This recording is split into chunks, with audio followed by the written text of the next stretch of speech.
Today is Thursday, July 22nd, 2021. Coming up on Roland Martin Unfiltered, Black Voters Matter and the Coalition of Black Men. We're on Capitol Hill today protesting for voting rights. We'll talk with three of them, including a couple who got arrested. President Joe Biden addressed many voting concerns last night during CNN's town hall event in Cincinnati.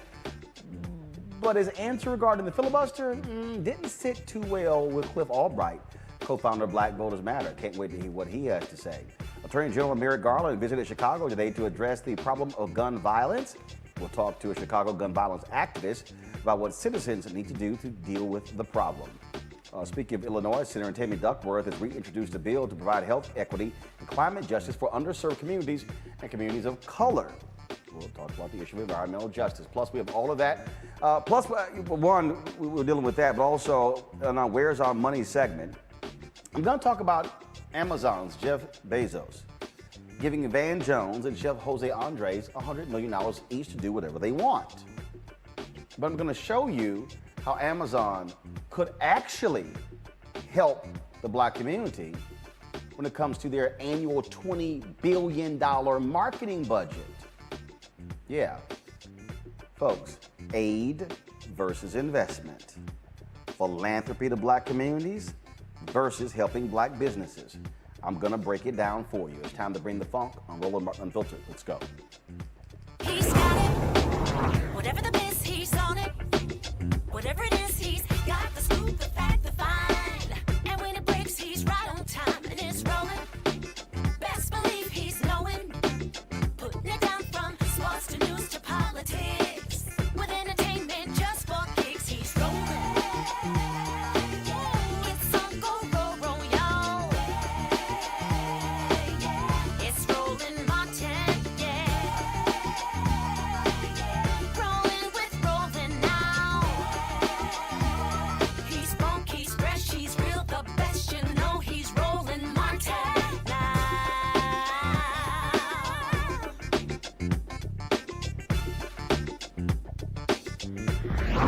Martin.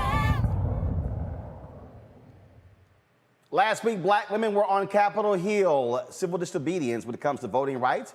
Congresswoman Joyce Beatty was among those who were arrested. Today, it was the brothers, Congressman Hank Johnson, Cliff Albright, co-founder of Black Voters Matter, and others were out there today. There were 10 men who were arrested as they protested outside of the Senate Hart Office building. Roland Martin Unfiltered, we were there with our cameras, live streaming the entire event. If you go to our YouTube channel, you can actually see what took place with the event, folks. Now, Capitol Police took them into custody after being warned that they were demonstrating without a permit and blocking the entrance to the building. The demonstration began in front of the U.S. Supreme Court, where Johnson, Albright, and Congresswoman Sheila Jackson Lee and others demanded Congress and reform for the filibuster reform, okay? Guys, if I could hear the audio, it'd be great. Of course, they want them to pass, thank you. They want them to pass the For the People Act and the John Lewis Voting Rights Act. The goal is to have consistent pressure being applied, to Congress for Democrats to actually move. Joining us right now is Cliff Albright, co-founder of Black Voters Matter. Also, Mawuli Mel Davis, founding partner, Davis Bozeman Law Firm, and Dr. Wes Bellamy, chair of advocacy for the 100 Black Men of America. Glad to have all three of you here. Cliff, y'all have talked about sustained action, which what is needed. There were black women last week, and you're mobilizing the black men this week. That's right. Thanks for having me, Roland. Thanks for having us on. I'm so glad to be here with these brothers that were out there with us today. And so thankful for you and your team for covering the entire action from start to finish. Yeah, it's going to take sustained action. You know, we shouldn't be in this position. We shouldn't be in a position where we've got to go out, hitting the streets, being arrested. You know, we're thankful for the sisters last week. You know, who I call my leader, Melanie Campbell, National Coalition on Black Civic Participation, CBC Chair Representative Beatty, who led the way last week, Thursday, getting arrested. And so we were following their footsteps and really brothers coming out today to support sisters, and brothers wanted to make it clear that brothers got something to say too, and so it's going to take this level of action, unfortunately, especially after listening to the president's remarks last night on the filibuster. I'm sure you'll get to that later, but it's going to take direct action. What we expect to see, what we're hoping that we see, is that we see this level of action every day. There should not be a day that goes by without somebody doing some type of nonviolent civil disobedience, because that's what it's going to take in order to get the members of the Senate and the president in the White House to understand that we are serious when we say that we are not going back to Jim Crow 2.0. We're not going to sit by silently and watch them erode our voting rights. We certainly are not going to just treat this like we can just out-organize the voter suppression in 2021, 2022, and moving forward. We're going to be ungovernable until they pass the voting rights that we demand, and pass it now. Wes, on that particular point, it is trying to get people to understand this also is not a black thing. Earlier, I tweeted this earlier today, and I said, white progressives, a lot of y'all were out there in the streets after George Floyd. Where y'all at? I said, Latinos, you're being impacted by these voting laws. I said, white college students, they're moving early voting locations off of college campuses.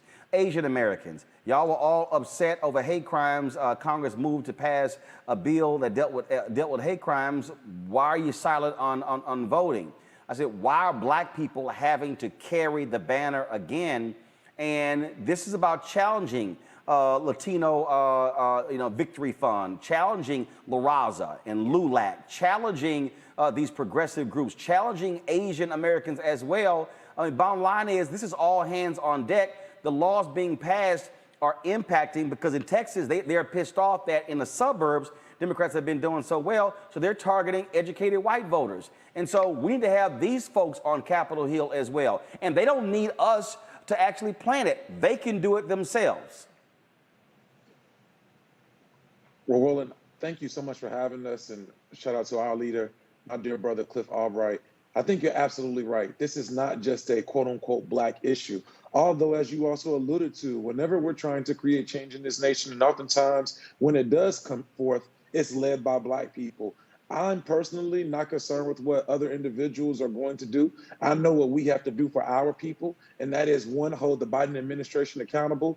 Joe Biden made a promise to black folk and black America, and he said it very clearly. He would not be in this position without the support of black people. Well, he's written a check that he has to come in cash, and we are going to ensure that we get our money's worth. He needs to come out in support of the filibuster, and we will, as Brother Albright said, not be governable until that happens. We are calling on Vice President Harris to come in and stand up and speak up in regards to the filibuster. We're acting and calling on members of Congress to act and do their jobs, and we're not going anywhere. This will be sustained pressure, as Brother Albright said, in support of the sisters, in support of the brothers, and we will be here. Mauli, about 3 minutes ago, Congressman Al Green of Texas tweeted this letter out. He was out there today as well.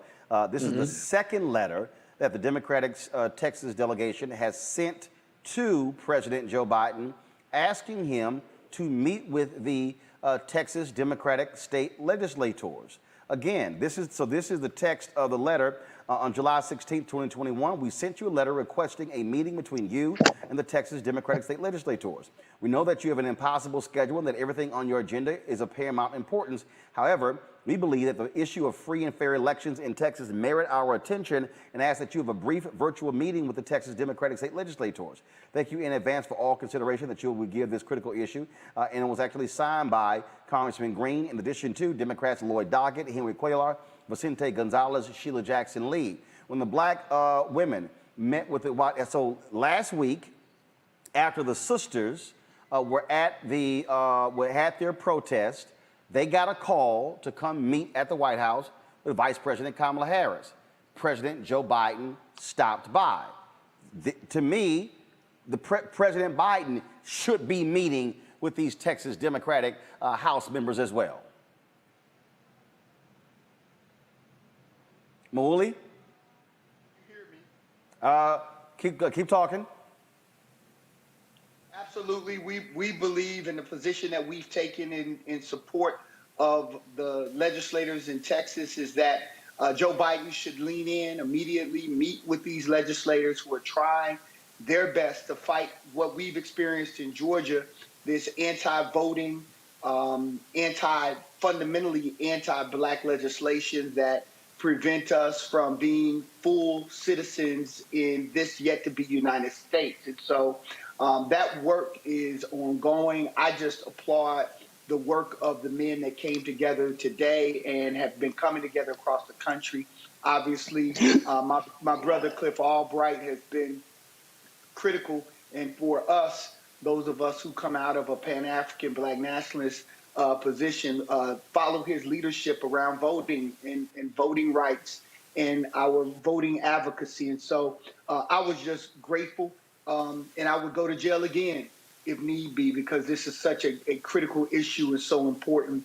And it's now time that President Biden pay attention, lean in a way that those of us who went out, hit the pavement, and got out the vote in Georgia in particular to give the Democratic Party this win, that he now responds in a way that is reciprocal, and that this is not a here we go again moment for the Democratic Party and for this establishment. So again, I'm grateful, and I appreciate you for opening up the airwaves for us to have this conversation. And Cliff, let's be real clear. When Dr. King and others were pressing President Lyndon Baines Johnson, it didn't matter that he was a Democrat. They made it clear they expected him to act. They expected him to move. Last night at this town hall that took place on CNN, this is what President Joe Biden had to say about the filibuster that did not sit well with you and a lot of other people.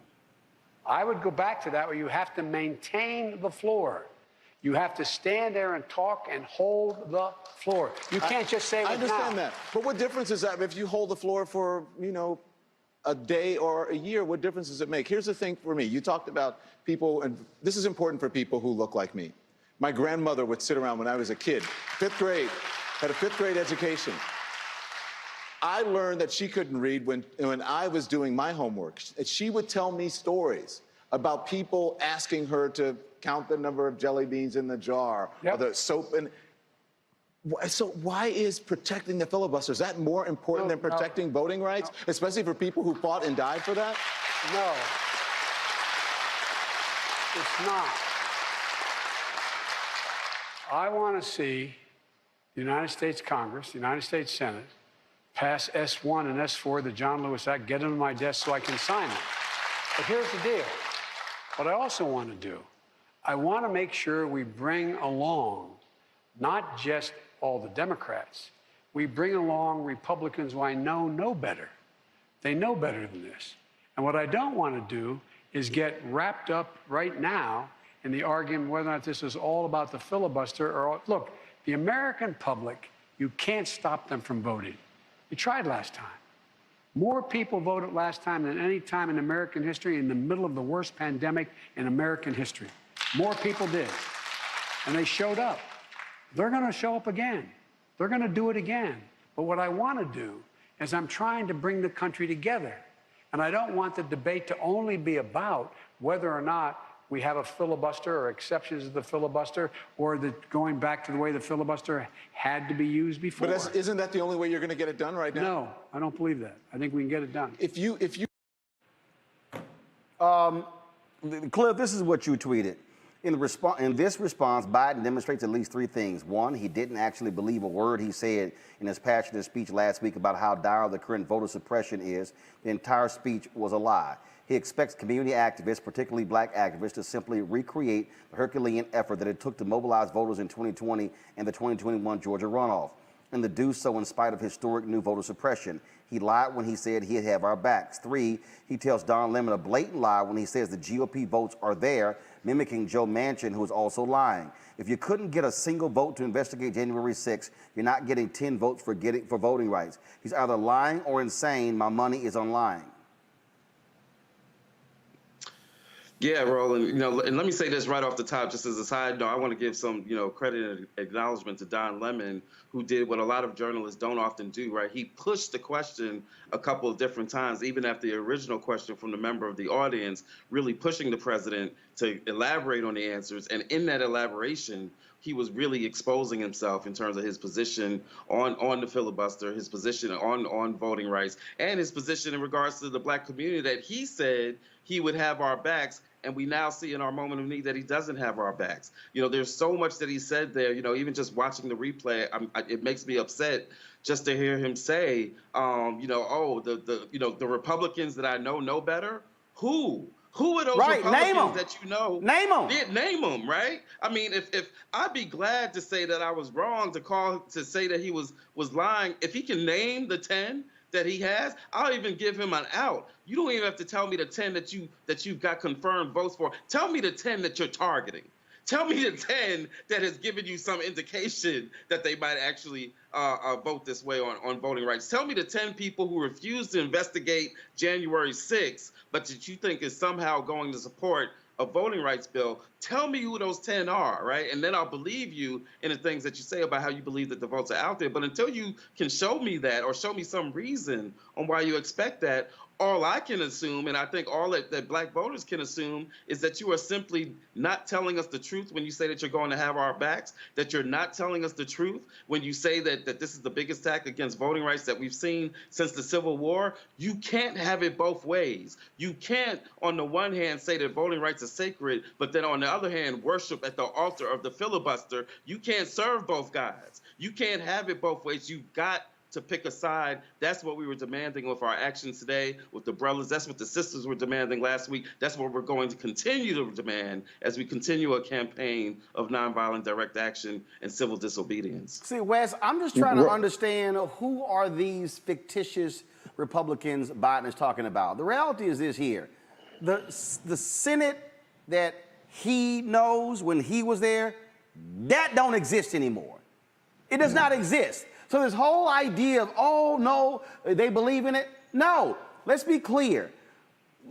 When it came to reauthorizing the Voting Rights Act, there was a point where Democrats and Republicans voted for it.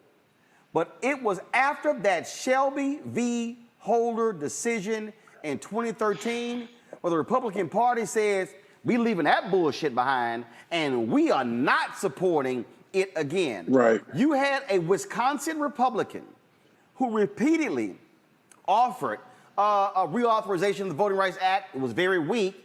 He could not get more than 10 Republican co-sponsors. Couldn't get it. And now, right now, they ain't supporting Jack. So I don't know what the hell Joe Biden is talking about of these magical Republicans that seem to exist that nobody has met. I just want to say, Roland, I've been receiving text messages from someone. One, your show is definitely being watched. I just received some text messages from someone, a high-ranking official within the Biden administration, and their response was they believe in the direct action in which we're taking, but their belief is that, it is a belief that if we end the filibuster now, that the infrastructure bill will die, and we need all of it. My position, specifically in regards to what you just alluded to and also what Brother Cliff just alluded to, if we put our faith in these Republicans, and specifically these white folk who have consistently shown us that they don't care about us, we're going to get what we always got. I'm furthermore disappointed that the president has chosen this position in which he is playing nice with his old friends over the Senate, over the values of people who put him in the administration. But I can't say that I'm surprised. And I think now it is important and imperative for all of us, specifically Black folk, Latino folks, Asian folk, but we know what we're going to do, to continue to hold the line and be very defiant in regards to, defiant as well as very bold in regards to our position. We're not going anywhere. We know that he doesn't have 10 Republicans who will agree with this. And the fact that he's holding our position and our values, specifically when it comes to voting rights, hostage, or using it as a tactic in terms of his overall strategy to try to get a multitude of things is disappointing. But I'm not going to expect or pretend that I expected anything more from this administration, and we will continue to have direct action. I am confused. I'm really confused on this one, Mawuli, because it was just a couple of days ago where the Republicans blocked Schumer on a vote on the infrastructure bill. Right. They right. ain't support. See, okay, so whoever the hell texts West, since y'all watching, let me be real clear. Mitch McConnell has already said we ain't passing none of this. Okay? They already said that. The second thing is when Biden came out and coupled reconciliation with the infrastructure bill, the so-called bipartisan bill, Republicans backed the hell off. So they ain't planning on supporting that $580 billion bipartisan deal that was struck because they're saying, oh, we're not going to support that, and then y'all going to come back with reconciliation? Nah, we ain't supporting neither one. But here's the other deal, okay?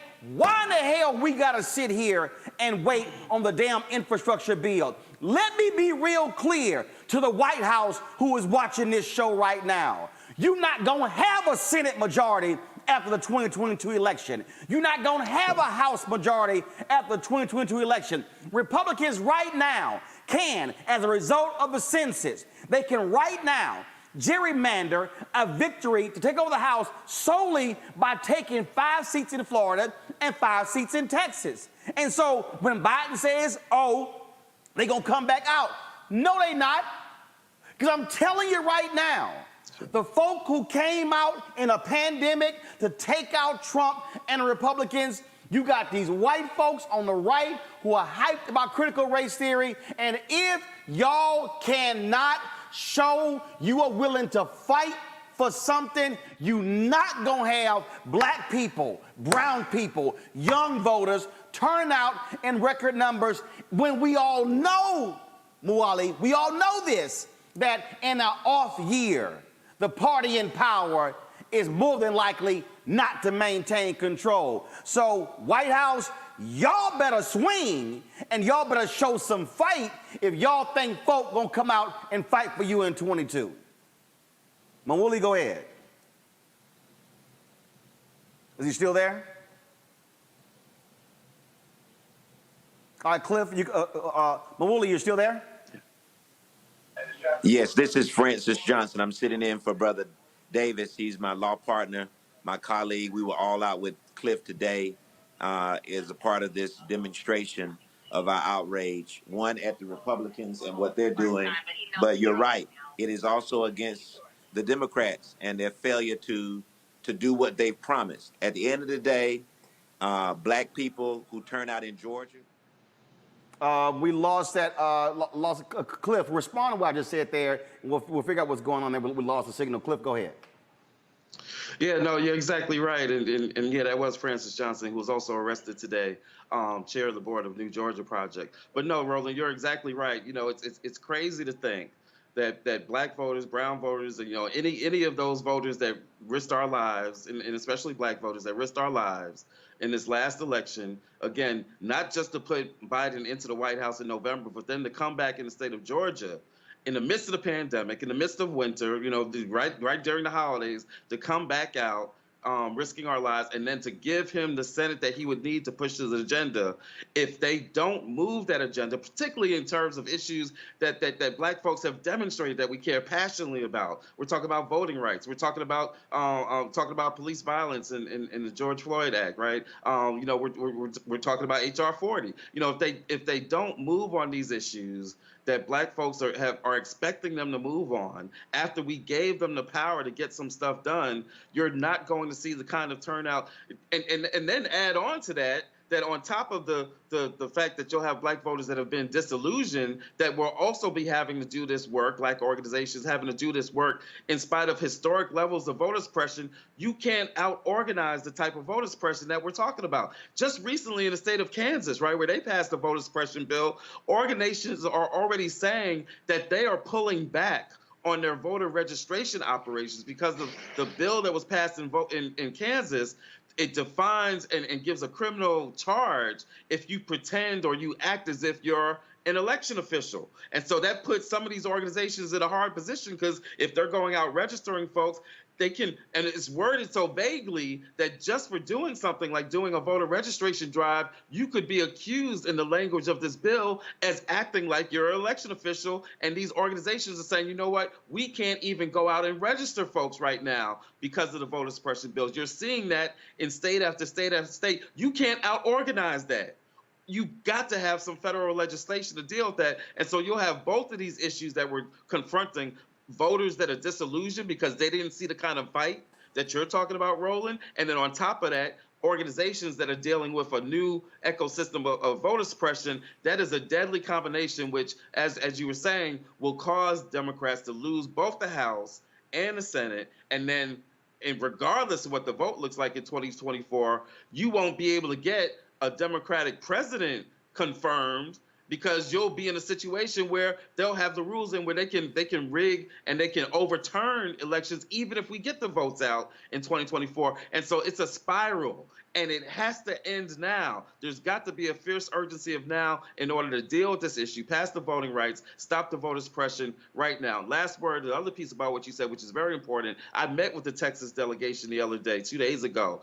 They need to hear from President Biden. You are absolutely right, Roland, and Representative Green, who was out there with us briefly today, is right in that letter. The president has got to meet with that delegation. They are risking a lot. They are separated from their families. They're risking health and welfare. They're risking a lot in order to take this stance. The president at least owes them the dignity of meeting with them and discussing with them the situation that they're facing. See, here's the thing for me, Wes, that I need the folk at the White House, and they understand this here.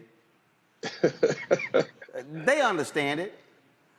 We ain't even having no infrastructure conversation if folk didn't turn out to help you get elected. Right. We ain't having an infrastructure conversation if folks did not turn out in Georgia to make sure Warnock and Ossoff won. That's how you got a 50-50 tie.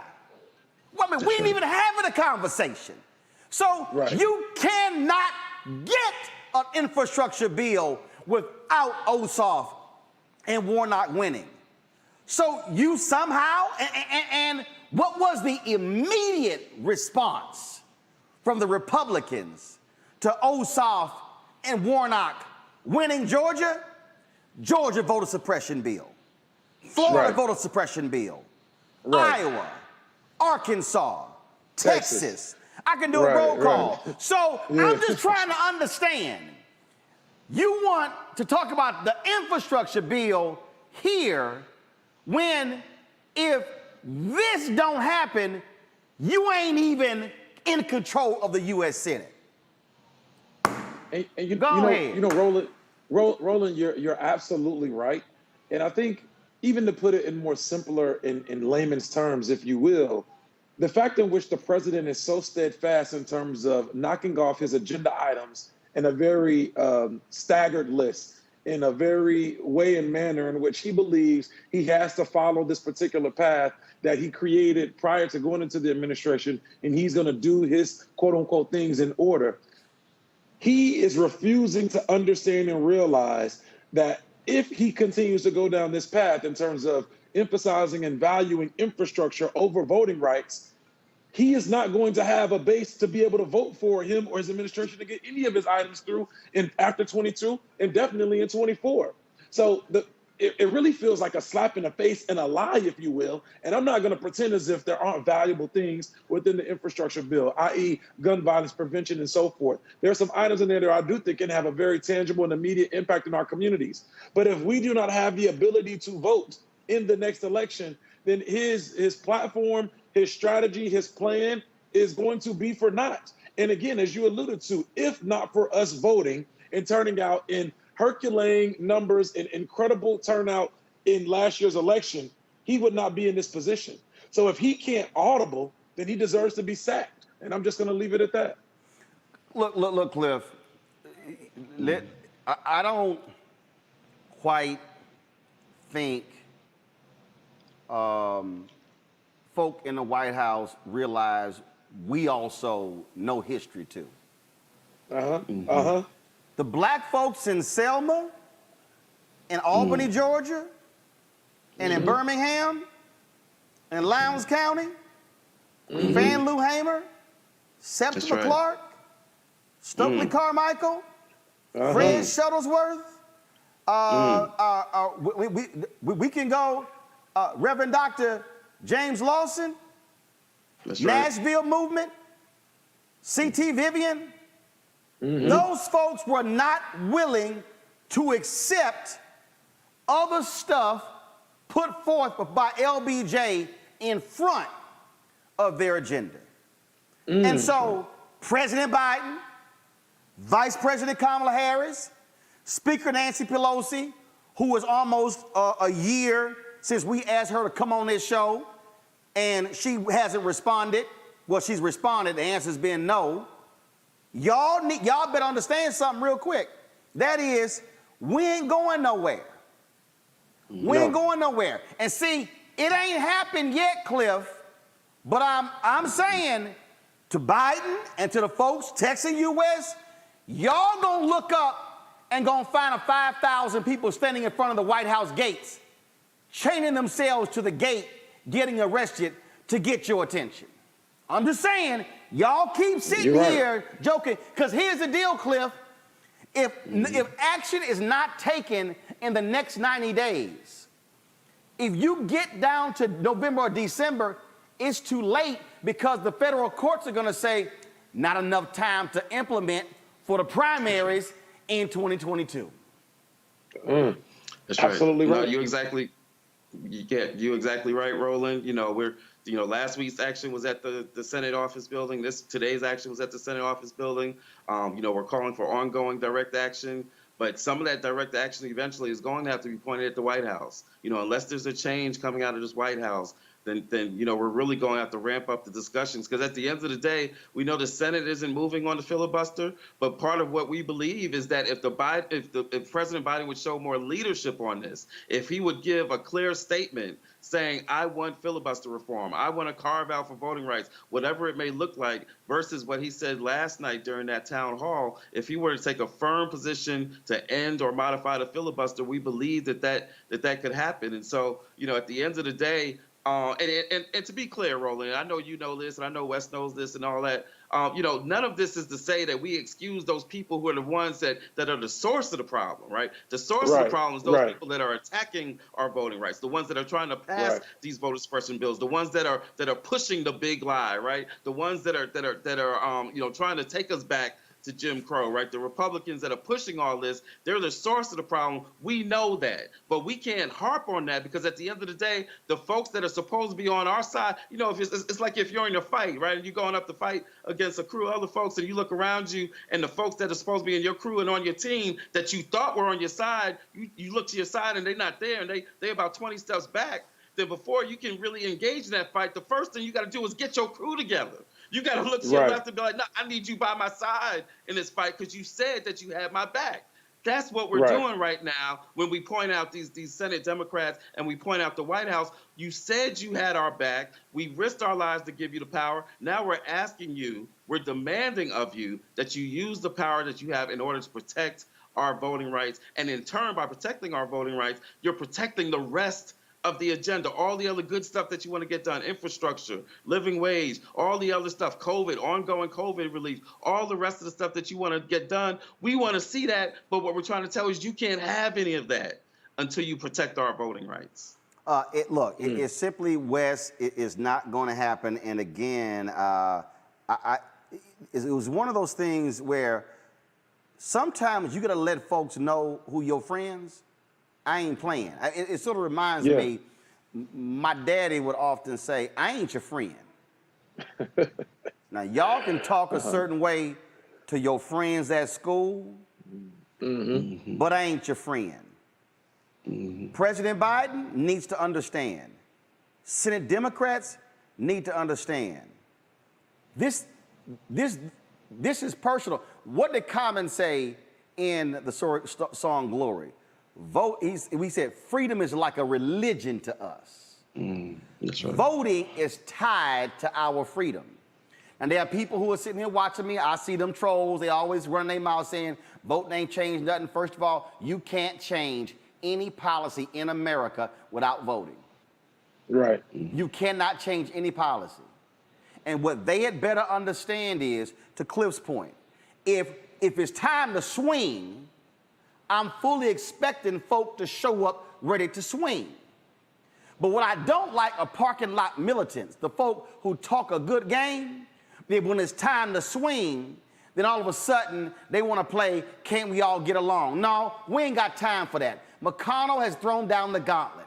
Abbott has thrown down the gauntlet. Kemp has thrown down the gauntlet. DeSantis has thrown down the gauntlet. They have all sucked up to the bullshit lies of Donald Trump and the big lie. Now the question is, are we going to have some Democrats who going to have some guts? Because if you're going to wear aviator glasses, damn it, have a swagger and an attitude of a fighter pilot and go fight. I got one more for you, though, Roland. As you were alluding to, and as Cliff was talking about, when we look to our left and to our right, who's in here fighting for us, and Roland, you hit this on the head earlier. Voting rights voting rights affects everyone, all individuals of color. And the fact that we see a lack of our brothers and sisters and those who don't identify from the LGBTQAI plus community who have yet to come out and not only be as vocal and boisterous as us is a problem. Say it. It is a major problem. And I would dare say on the Roland Martin Unfiltered show that there are many individuals who enjoy having black people fight for them, but would not fight for us, i.e. individuals within the Latinx community, individuals within the Asian community, individuals, although we know there's a great deal of intersectionality between those who are black as well as LGBTQAI+, they benefit from us protesting for them. But when it's time for us to come about, they're quiet. And I don't believe that we can move this needle alone. Black folk are gonna do what we have to do, but this ain't all on us. And if we do not get voting rights reform and we see this nation turn back another 60 years in the year 2022 and in the year 2024, I dare not have one person look and blame black folk for what we did not do. And I dare say that our allies and quote unquote accomplices have dropped the ball. Look, Cliff, y'all partner with a lot of folks. First of all, you've got the Poor People's Campaign. They, of course, are mobilizing, organizing. Let me go ahead and say this here. Folks, we will be on the ground in Texas next week. Drop the lower third, please, with Reverend Barber. You see the moral resurrection, Georgetown to Austin, March for Democracy, July 28th to the 31st. It's going to kick off with church services on Sunday all across the state of Texas. They're going to have an opening rally on July 27th. We will be on the ground live in Austin, in Georgetown, Texas for that. The march is going to begin every day at 9 a.m. Eastern. Our cameras will be there live streaming that daily march Wednesday, Thursday, and Friday. And then at 11 a.m. Eastern, 10 a.m. Central on Saturday, a mass rally at the state capitol. We will be there broadcasting that as well. And so you can go to action.poorpeoplescampaign.org. But the point that Wes just made there, Cliff, this is real simple. Y'all, it was the sisters last week, and it was the brothers this week. I'm going to go ahead and say it. HRC, y'all got to pick a week. Yeah. Glad? Y'all join them, pick a week. All the LGBT groups, y'all got to pick a week to stand with black folks and go to the Capitol and have a mass civil disobedience on voting rights. But all Latino groups, y'all got to show up. Asian groups, y'all got to show up. White progressives, Emily's List, where y'all at? The environmental groups, where y'all at? What Priorities PAC, all y'all PACs, where y'all at? Y'all sit here, want to come to us and vote. Y'all don't bring enough damn money when y'all do come. But where you at? And then here's the other deal. I need to see White House members getting arrested for voting rights. I need to see white Democratic senators getting arrested for voting rights. I need to see Bernie Sanders, Elizabeth Warren, Tim Kaine. I need to see them there having civil disobedience along with the folks. Because if y'all not, y'all really ain't about this game. That's right. Roland, you took the words right out of my mouth. We were in a meeting last night, Latasha and I, and others were in a meeting. Melanie was in the meeting with Congresswoman Sheila Jackson Lee. And we made exactly that same point, right? That this should not be a burden that the CBC, the Congressional Black Caucus, has to carry on its own, right? You know, we saw Representative Beatty last week. We saw Representative Johnson. I really want to give a shout out to Hank Johnson, who really showed up and showed out today, was there for the entire event, you know, helped us at the Senate building, was with us getting arrested. So I want to give him a shout out. But this is not a burden that the CBC should have to carry, right? Yes, they are the conscience of the Congress, but that doesn't mean that they're the only ones in the Congress that can take action. You know, when people talk about allyship, I often talk about, you know, for me, I've got the John Brown test, right? Now that doesn't mean that you can only be an ally if you're willing to like get some weapons and raid Harper's Ferry. But what it means is that you've got to be willing to put something at risk. Right, that we can't just be allies, you know, by being on social media, right, or even by writing a good op-ed. We got to be willing to put something at risk, right? Our time, our bodies, you know, our financial resources, but you got to be willing to put stuff at risk. That Texas delegation is a good mixture of people who have actually put something at risk, right? But we need to see more of that. Like you said, we need not just somebody taking a week. We need somebody to take every day, right? We need labor to take a day for some civil disobedience. We need, you know, the white women's organizations to take a day. We need everybody that's in this coalition. We need elected officials to join them there. Yes, their primary purpose is to vote. We get that. We need you to legislate, right? We need you to be as Congresswoman Jackson Lee said last night, you know, that we want you at the appropriations to cast that vote because we need you legislating. But we also need some of these other legislators, you know, our friends in the Progressive Caucus, you know, our friends in some of the other caucuses, even other senators, right, who are actually co-sponsors of H.R. 1. We need them to be far more vocal than what they have been, including taking it to direct action if necessary. That's the kind of pressure that it's going to take in order to get the Senate and this White House to take this issue of the filibuster and our voting rights far more seriously than what we've seen. And I will end it with this here. Absolutely right. I will end it with this here. And this is a message that goes to President Biden, Vice President Harris, and every single person working this administration. Don't think for a second that we were simply just happy and elated that Trump got out. And I told y'all how I've been operating when it comes to these companies, when it comes to advertising for black-owned media. This is what my man Denzel said in the movie Malcolm X. Break it up. You got what you want. No, I'm not satisfied. And I told y'all how I'm not satisfied. That's the deal. We ain't satisfied, Wes and Cliff. Gentlemen, I appreciate it. Thank you so very much. Also, Wooly, for joining us as well. Thanks a lot. Thank you, brother. Thank you, Roland. Keep up the great work. So what I need the folks watching to understand, because see, I already know all the fools out there saying, Roland, you sitting there saying vote for Biden. Hell yeah, because you had a punk-ass thug who was sitting in the White House. So you think for a second I wanted that thug, Donald Trump, after the crap that he pulled, be back in the White House? But see, I also told y'all during the election, that the election was the end of one process and the beginning of another. I told y'all last year that we got to put that level of heat on them as well when it comes to doing what we need them to do. See, that's the thing. I was never under any illusion that these things were going to happen just automatically because Biden and Vice President Harris in the White House. And y'all need to understand, they 3 blocks away. Y'all need to understand, we're at 16th and K. They 3 blocks away. I can look outside the window and see the White House. See, so this is about us flexing our power and using our muscle to put the pressure on folk to do what's right. I have said numerous times on this show, you can't show me an instance anywhere in American history where black folks have gotten anything just because. We've always had to put pressure on the system. And no, I get, fine, y'all all about the infrastructure bill. That ain't my priority. Oh, I've gotten the request from the White House.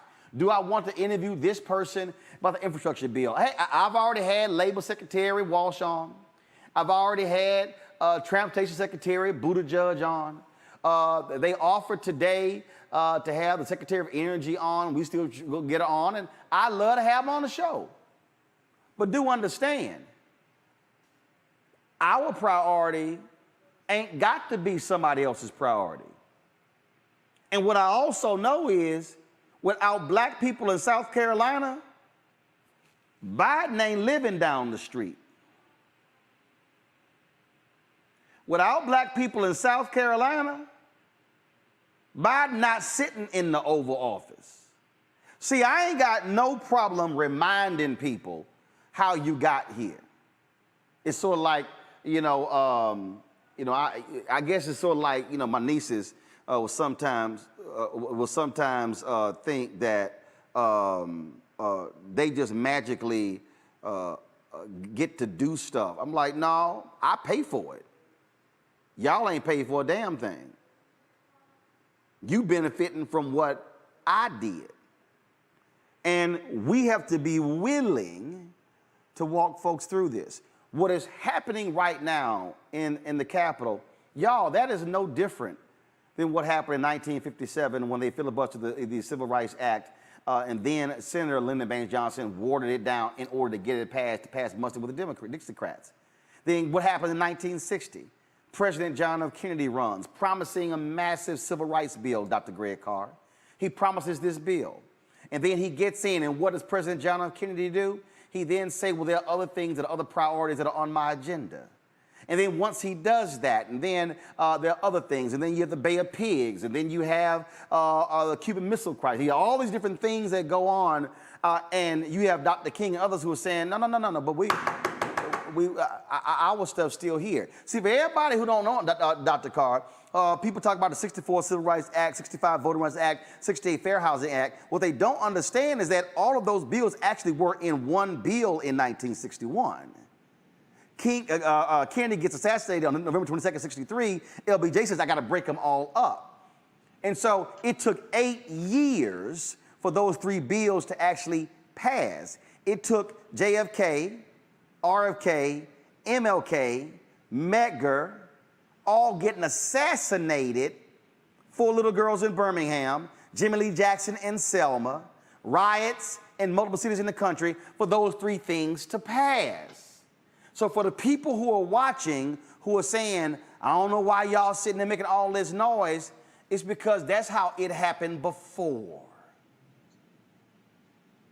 It's true, Roland. I mean, first of all, that was a hell of an hour spent with our brothers. It was good to see my brother Wes Bellamy, who many people may remember came to national and international attention as the vice mayor of Charlottesville, Virginia. You know, that young brother when the white nationalists attacked and killed Heather Heyer and did what they did down there. And I always cliff on the wall. And my man, Mauli Davis, who was a frontline warrior. And I saw him and I watched the coverage as you were live streaming, Roland. And when I saw Mauli out there, I said, okay, they got the best lawyer they can have. I've known that brother for a long time. And when I saw him get in line and put his fist up, and Mazzamella and them, I'm saying, hold on, I think Mauli's probably supposed to be there to help bail cats out. So when Mauli went to jail, but you of course have laid it out. And I think it's important for people to understand that this is exactly like the 1950s and 60s, and it's also different. See, I think we tend to focus on domestic policy, for example, without the international context. And again, you showed, you streamed the memorial service out of Haiti, which is very important. Again, y'all got to support this platform. If you weren't watching today, go back and look. But this post-World War II, the United States needed to make some concessions on the domestic front when it came to black people, because they were fighting a propaganda war with the Soviet Union and China. And so, when you see Brown versus Board of Education, when you see the Civil Rights Act of 1957 under Eisenhower, when you see the one of 64, as you say, and the Voting Rights Act of 65 and the Fair Housing Act of 68, the United States is also in Vietnam. But what the difference between then and now is capitalism has reached the limits of expansion, meaning there are no more markets. And so what you're going to see now is people are trying to take markets from other people, and business is driving all of this. So on the domestic front, they don't need black people the way they needed them in the 1940s, 50s, and 60s when this was still an industrial-based economy. But that's gone now. We're in the post-industrial age. So what you're basically seeing is that the elites, Democrat or Republican, being driven by the corporate base and the big money folk who are already been global, have already been global, they are gambling that we don't have anywhere else to go. So the conversation that you all were having is very important. And it's also important, as you say, if we understand history, then this is basically where we are. We don't need a crystal ball for this. The contradictions in this settler state are being laid bare. Now, people don't like it necessarily when I say this, but I'm going to say it anyway because I really don't care whether people like it or not, because this isn't a question of opinion. It's a question of historical analysis. This isn't a country. Please understand, when I say that, I mean there is no such thing as the American people. There are many different people in a federal state who, at their best, have worked together to advance common interests when they didn't see any alternative. That's why, as Wes said, all these quote-unquote allies, when you ask them to come out, they're not coming out. Why? You got to make it clear that it's in their interest too, because there is no such thing as the American people. There's a federal state. And the thing that has held this state together, quite frankly, simply put, the thing you're writing the book about that's going to come out soon when you talk about white fear, the thing holding this country together is white nationalism. And so these white boys don't have anywhere else to go. It's what rallies the base. It's what turns out votes. And so I'll end with this. In terms of priorities, there's one question that should be driving black people. It should be the same one that drove us since we got kidnapped and brought into this criminal enterprise. And that question is, how does it free us, as Sonia Sanchez would ask? Another way of asking that question is, what is the benefit to us? And who loses if certain things happen? Now, Bernie Sanders wanted a $6 trillion plan. Okay, it didn't get through. And no, he ain't out there getting arrested. But what they have queued up is a $3.5 trillion plan, which includes Medicare expansion. Y'all saw the life expectancy rate went down for black people over the last year. COVID had a lot to do with that, but it ain't never been great.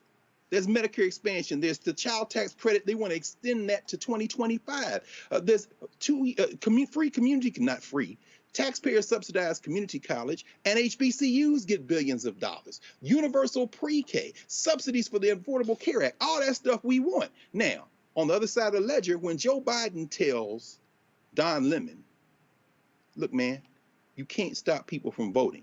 That's not true, and true at the same time. What do I mean by that?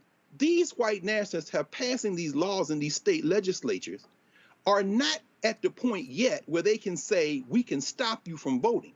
We can fill out every line, we can cross every T, dot every I, and not to say that we still won't be stopped, but we can overwhelm that system. But here's the problem.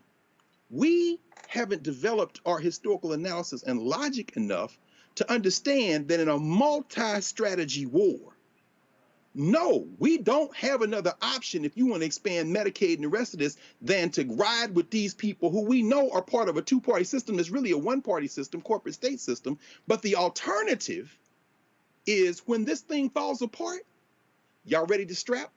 Y'all ready to go for the strap? Because I'm telling you right now, and I'm looking at it as a person without a stake in this, because I never believed in the United States of America. It's a fantasy. So, but if you're ready to strap, if you're ready to go to the strap, then go out there and bang and say, devil take the hindmost. But understand something.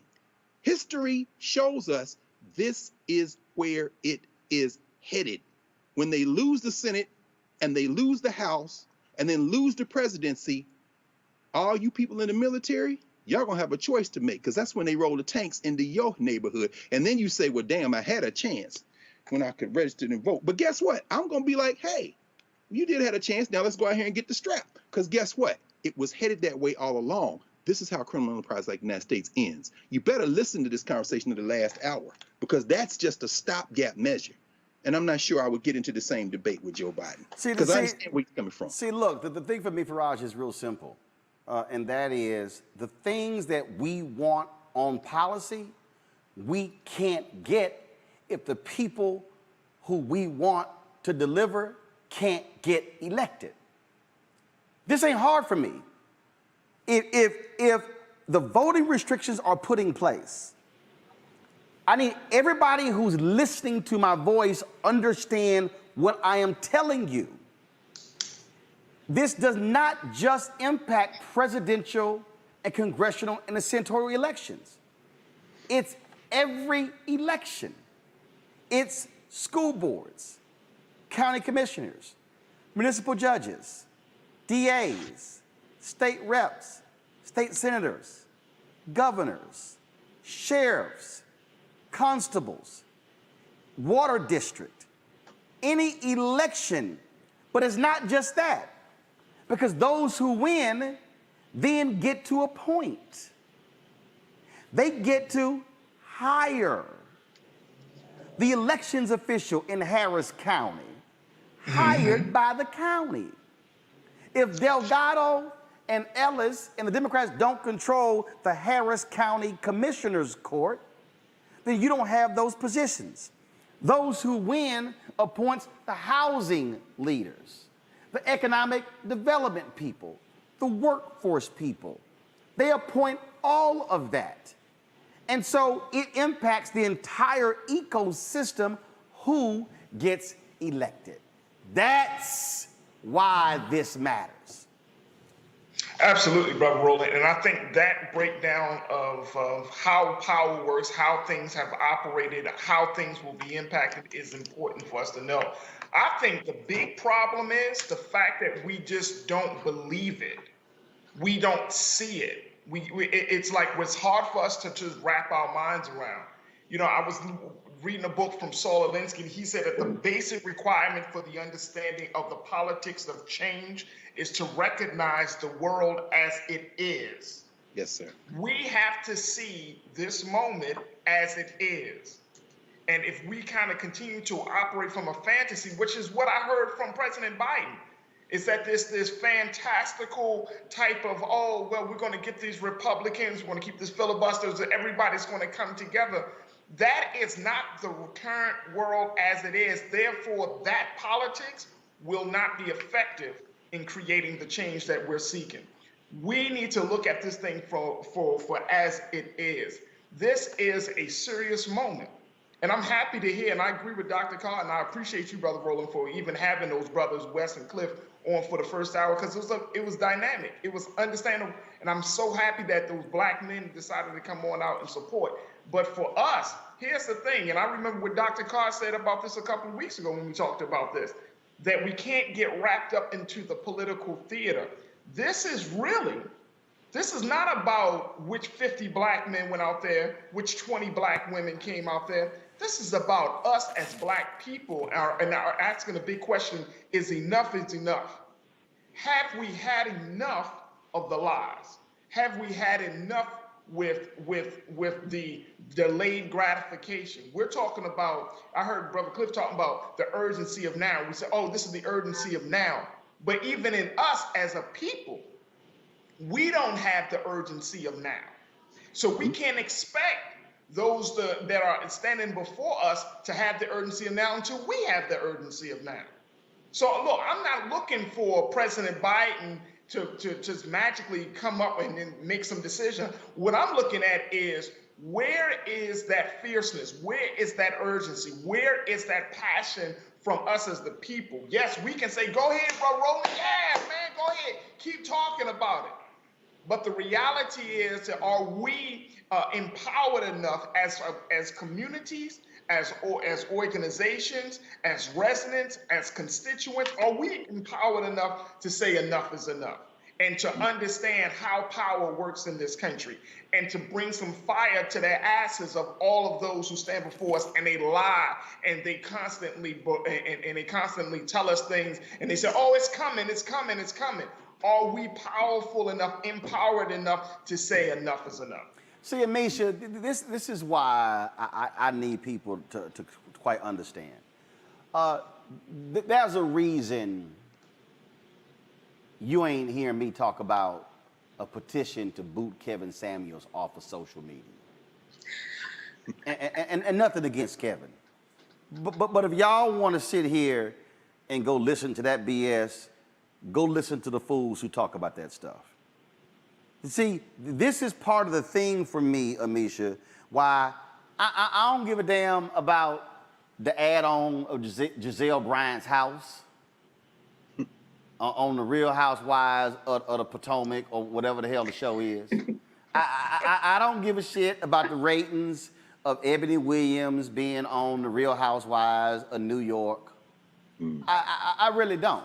And it ain't no diss on Giselle or Ebony. I don't give a damn about no who the hell screwed who on Love and Hip Hop and the reunion. Because here's what if for y'all, if y'all want to go, people who watching this, if that's y'all escape, go on escape.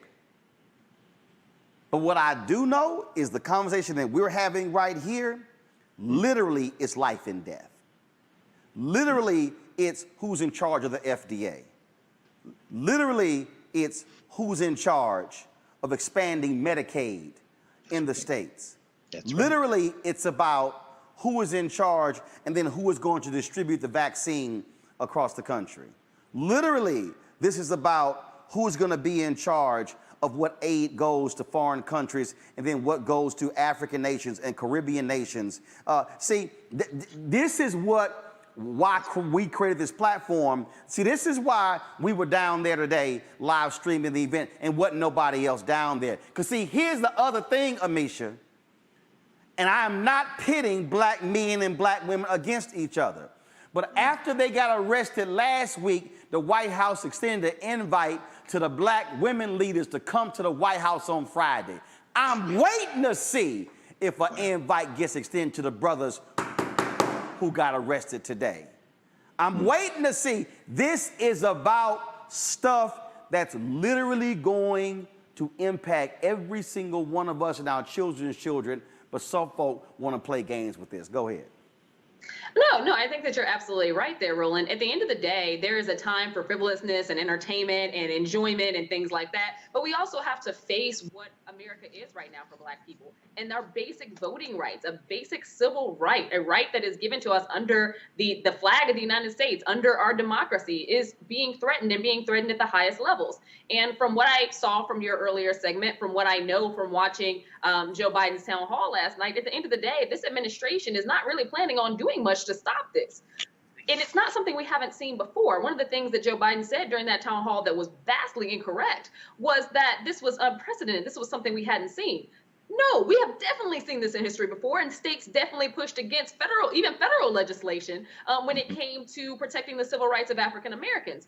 This is something that has been hyper-vigilant for quite some time. Not only do Republicans refuse the results of the 2020 presidential election, but going into this next midterm cycle and going into this next, the next presidential in 2024, what we're seeing from Republicans is a downright slap in the face of majority black voters across this country when it comes to even having their access to the polls. That is not only disenfranchisement on a major scale, on steroids, but what we expect is for there to be some leadership at the federal level. There's an understanding that our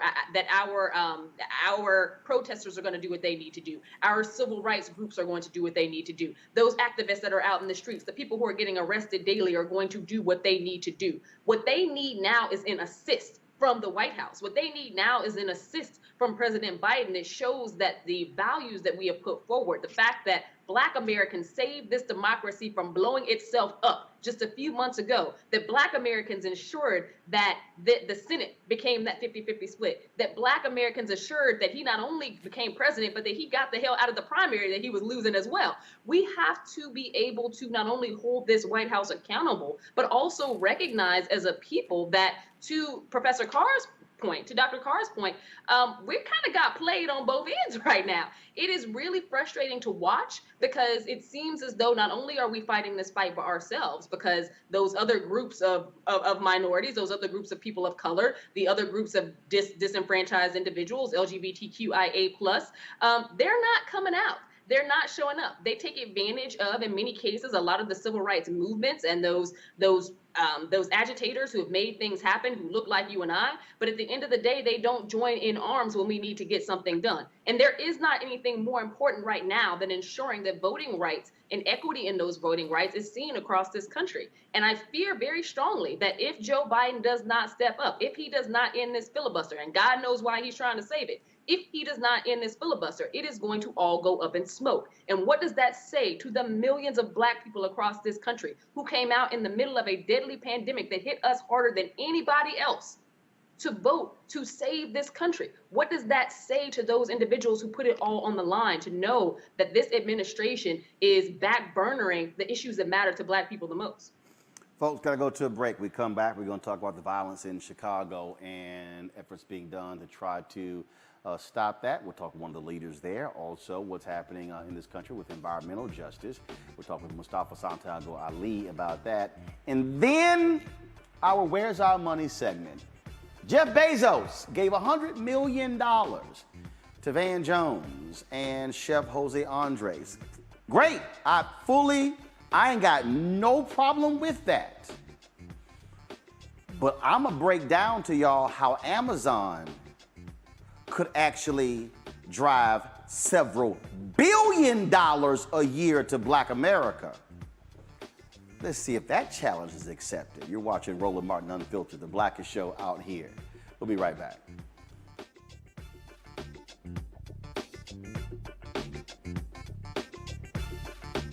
The same forces that are trying to pass these bills across the country, but here in Texas, to, yes, suppress, to stop, to undermine the vote. The same folk that block you from having living wages are the same folk that wouldn't fix your utilities problem.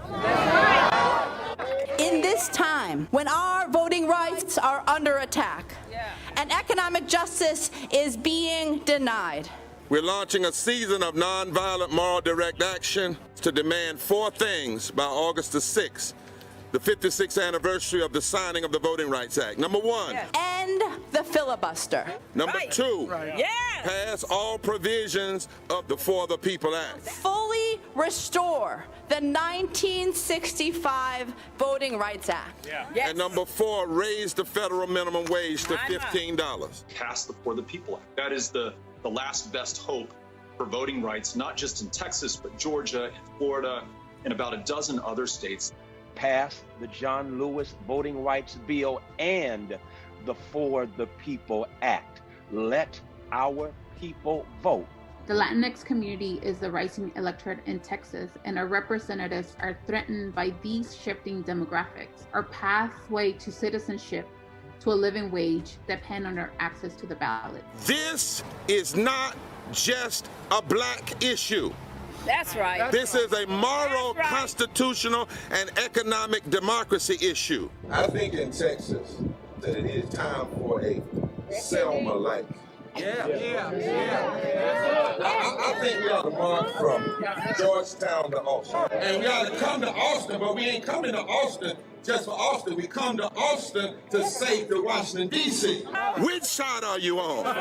And don't tell us you can't do all of this. You must do all of this for the soul and the heart of this democracy. Forward together! Forward together! Forward together! And not one step back.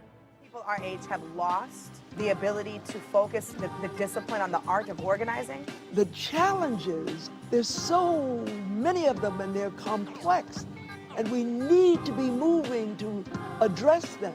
But I'm able to say, watch out, Tiffany. I know this road. That is so freaking dope.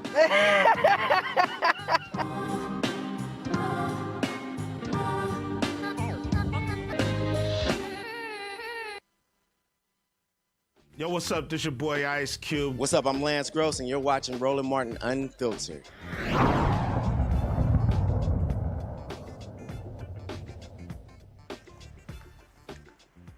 Attorney General Merrick Garland was in Chicago today, meeting with folks there to address the issue of violence. There's been a significant number of shootings taking place in Chicago. The issue is constantly brought up. Too many of our people have been gunned down as a result of the problem there.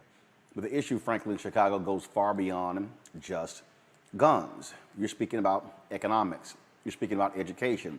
You're speaking about literally a community that's been grossly impacted by poverty. The haves and the have-nots are real in Chicago. Now, the answer, well, the people always have immediately is, okay, let's have step up police patrols. But the problem in Chicago is you also have people who don't trust the police department because, frankly, it's filled with a bunch of thugs and racists. Just last night, 8 people riding on a bus were shot and wounded. That's Chicago's third mass shooting in 6 hours. 6 hours. The city council passed an ordinance to create a community commission for public safety and accountability. The commission serves as a layer of police oversight. It will be made up of 7 members, nominated by 3-member councils of Chicago's police districts and appointed by the mayor with the help of police and community leaders. Garland and the Justice Department, like I say, are launching strike forces formed to fight the gun violence surge in major cities, including New York, Los Angeles, San Francisco, the Bay Area, and Washington, D.C. Joining us right now is Teal, Mr. Ceasefire Hardiman, the Executive Director of Violence Interrupters. He joins us. Teal, glad to have you back on Roland Martin Unfiltered, man. No, it's always an honor to be on your show, brother Roland Martin, always. So here's the thing. You got all these folks who are running around and the politicians and folks saying what needs to be said. What are the community folks saying needs to be done to stop what is causing the gun violence and how to stop it? Okay, good question, Brother Roland. This is what's going on. I really like your last guest. He talked about the urgency of now. The elephant in the room is the gun violence that continues to take lives every day in Chicago and the epidemic of shooting all over the place. What's going on is that there is a need right now, and I don't want people to take this the wrong way. There's a need for an African-American, sort of like an army of African-American men to take to the streets of Chicago and mediate these beefs and conflicts with these young brothers in the strongest possible way. And I say an army because it's going to take this type of effort. We continue to look in the wrong directions for solutions. I'm not anti-police, but the police cannot solve this issue. It's a cultural issue, Roland. And everybody that's listening to your show and watching your show, they have to understand it's a cultural, tribal issue that's going on. Right now, it's fashionable for people to shoot at crowds of people, at gatherings, shoot when they have mass gatherings. It's also fashionable for some young men to carjack people. Right now in Chicago, we have over 400 homicides so far to date. Over 2,100 people have been shot, and carjackers are back on the rise again. So everybody's talking solution. We're looking in the wrong direction. The police cannot solve this issue. This is an issue that black men must solve. It's the urgency of now, Roland. So that's your solution. That's a solid, fail-proof solution. Imagine 10,000 black men, and women can join as well, but initially the men have to step up and bring these brothers to the table in the strongest way and mediate their conflicts. That's what's going on, Roland. So who is doing that? When I lived in Chicago, I actually led an effort when I was on WVON radio. We put the call out. 1,000 black men showed up at the House of Hope. You've had Reverend James Meeks, who's also done things in the past. You've had Pastor Corey Brooks, who's done things in the past. So what you're laying out, who is making that call, and are they responding? Well, it's going to take a little bit more time. Nobody's really making the call. I put information out on several occasions. A lot of people are trying to connect with me now as we talk about it, but this is a bigger type of method when it comes down to really reducing the gun violence. The reason I say this, Roland, because the homicide clearance rate is a dismal, like 13-14% in Chicago. And so to answer your question more directly, I'm in the process of organizing a lot of brothers now, but it's going to take a little time because everybody's busy, and a lot of people have excuses why they do not want to get involved with that type of intensity of dealing with our young brothers on the street. So it's going to take a little time to just be direct with you, Brother Roland. Well, here's the deal. We were in Chicago just a bit ago, doing the show from there. And what if we do this here? What if we actually, what if we call, love to get Faraji and Greg to roll with me. What if we say, hey, we want a brothers only town hall.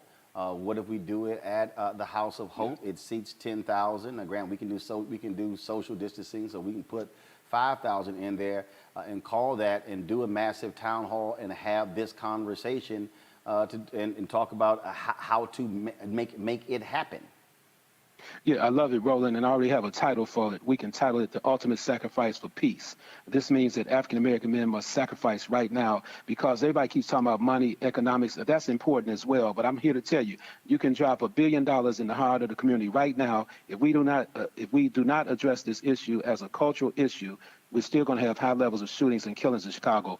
There are too many people that are hurting. There's a lot of trauma going on. Kids have been shot. Women have been executed. So I'm not just trying to paint a bad picture, but I want to say on the good side, on the positive side, yes, if we organize that town hall session with 5,000, men to come together and then we strategize and basically deal with this. And after we have that town hall rolling, we have to hit the streets, okay? We have to go out there and meet them guys where they are and bring them brothers to the table. Make sure we enlist their family members to be a part of it with us as well, because all the shooters in Chicago have family members they care about. So they may listen to some of their uncles and their fathers, and then along with the brothers backing up their family members, we can get the job done. But it's going to take a massive effort like this, Brother Roland, a massive effort, seriously. I don't know I know Illinois has been very hesitant when it came to gatherings.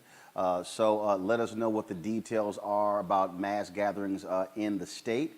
And then let's go from let's talk about it. And I have no problem at all bringing our cameras there and streaming this to the rest of the country and the world. So let's do it. And let me say this to you also, Roland, I would love, and I was thinking about you earlier today, I would love to facilitate a peace circle with you and about 20 brothers from the streets, some of the young brothers, so we can have a restorative justice peace circle live with your film crew. I think it would be really great so we can hear from some of these young guys and some young women on what they think is really going on, what kind of solutions they're thinking about. But overall, the bigger level, like I said, is black men uniting, sort of like an African-American army of brothers, in a good way, not to stand down on the young guys, not to hurt nobody, but to bring them guys together in the strongest possible way. I need everybody to understand this. And my people know what I'm talking about. The strongest possible way. Bring them together, resolve the conflict so people can live instead of die, Brother Roman. All right, let's do it. Roland. Sorry. Yes, indeed. Okay. T.O., we appreciate it, man. Thanks a lot. Always. Thank you. Faraji, at the end of the day, if we don't actually step up and have an inter-family conversation, then it ain't going to happen.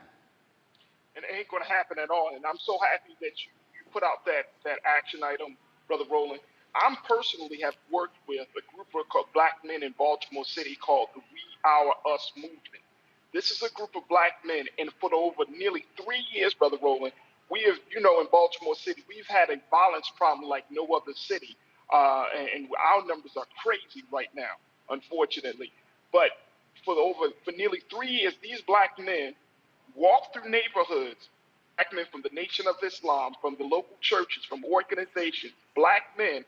Of course, the sisters have been there, but this is predominantly black men who have been walking through the streets of Baltimore, East Baltimore, West Baltimore, South Baltimore, providing resources, jobs, opportunities, but most importantly, Brother Roland, providing hope. And I have gone along with them to be a part of these walks. So there is a model. There is a model. And I'm going to tell you that this type of work, like Brother T.O. is looking to do, can be done. It just needs to have a model. In Baltimore, we have a model.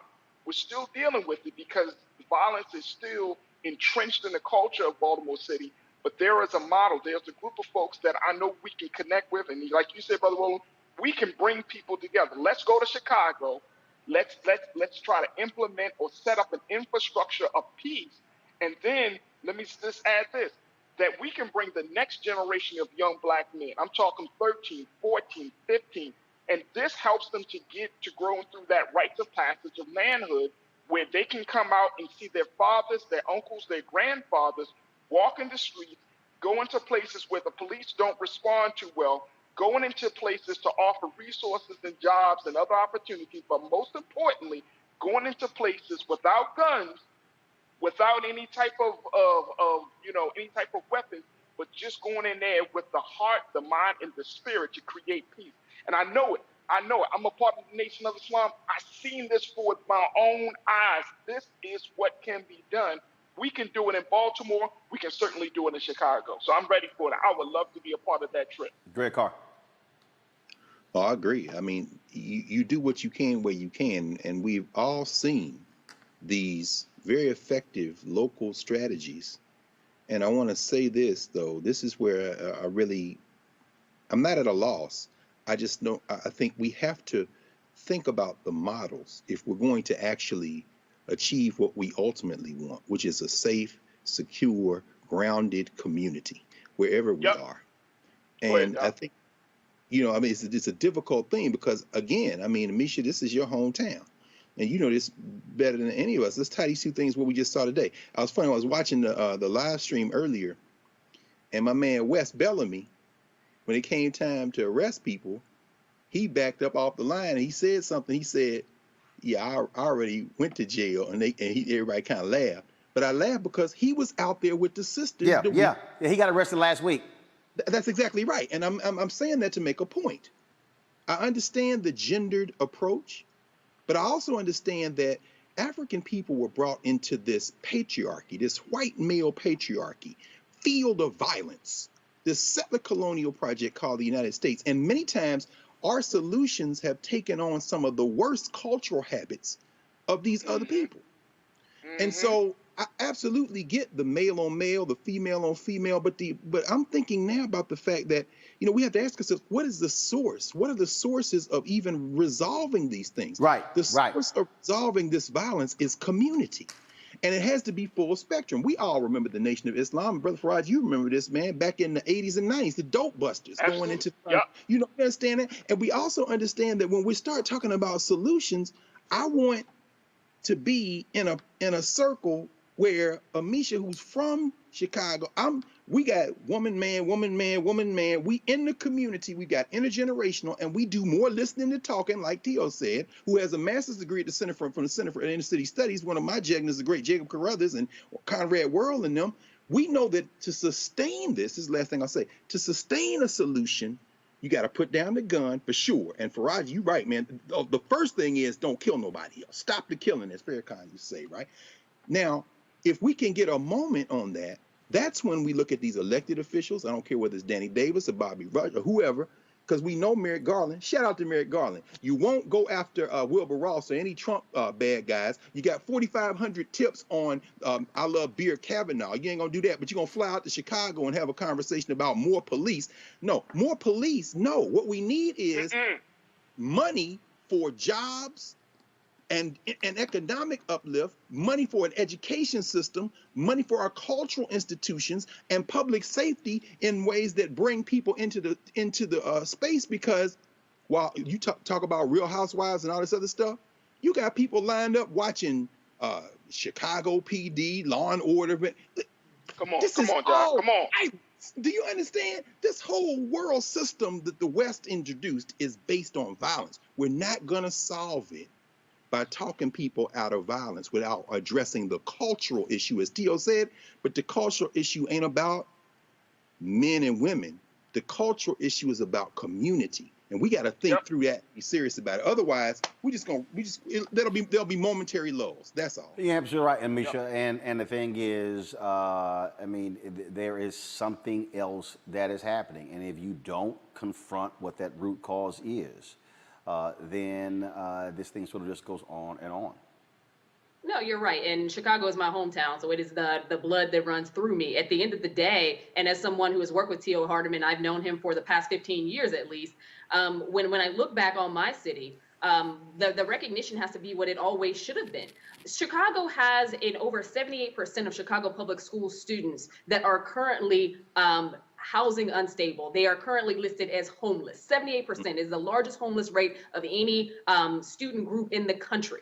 With that, you also have the largest unemployment rate of Black men in the country. You also have the high level of eviction that is about to start within the next 2 weeks. You have such low wages and people who have been begging for a living wage for the past 3-4 decades before Fight for 15 even had a name. When I talk about Chicago, when I talk about the plight of the Black communities across Chicago, we also have to think about the divestment that those communities have seen for decades. We have to think about the movement of money from those blighted communities to enrich the downtown area, to enrich the North Side, and the consistency that that has been done in. The fact that a strike force isn't going to help Chicago, I'm actually upset that it's happening. Chicago has had a strike force for generations now. It makes me think of Anna Jett Young, the young woman whose home was raided by police officers while she's standing there naked when they were in the wrong home, and a police cover-up and a mayor cover-up to ensure that those police officers in that police department wasn't held accountable. When I think of all of the lawsuits and the taxpayer dollars that have gone to the rings of billions of dollars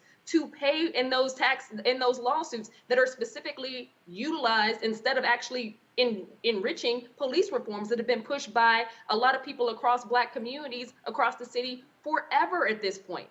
It is a issue that we know how to solve. Economic development, and economic development that includes uplift, skills-based training, bringing jobs to the South and the West sides, ensuring housing safety and security, replacing the mental health institutions that were shut down over Rahm Emanuel's administration, ensuring that there are schools that are actually teaching our kids instead of just housing them there and then them leaving without a single skill to speak of. I think that at this point, Chicago is at a crux moment where something has to change. And that something is not putting more police officers on the streets. That something is investing in organizations like T.O. Hardeman's that has been doing this work for years, but is seeing their funding diminished by the state, at least for the past 8. And consistently, we see community organizations that do the work on the ground. Chicago is a city with a motto: we don't want nobody sent. Chicago has a lot of assets right in the city itself. Community organizations led by Black men and women that do the work, but have been defunded to the point of a skeleton base at this point.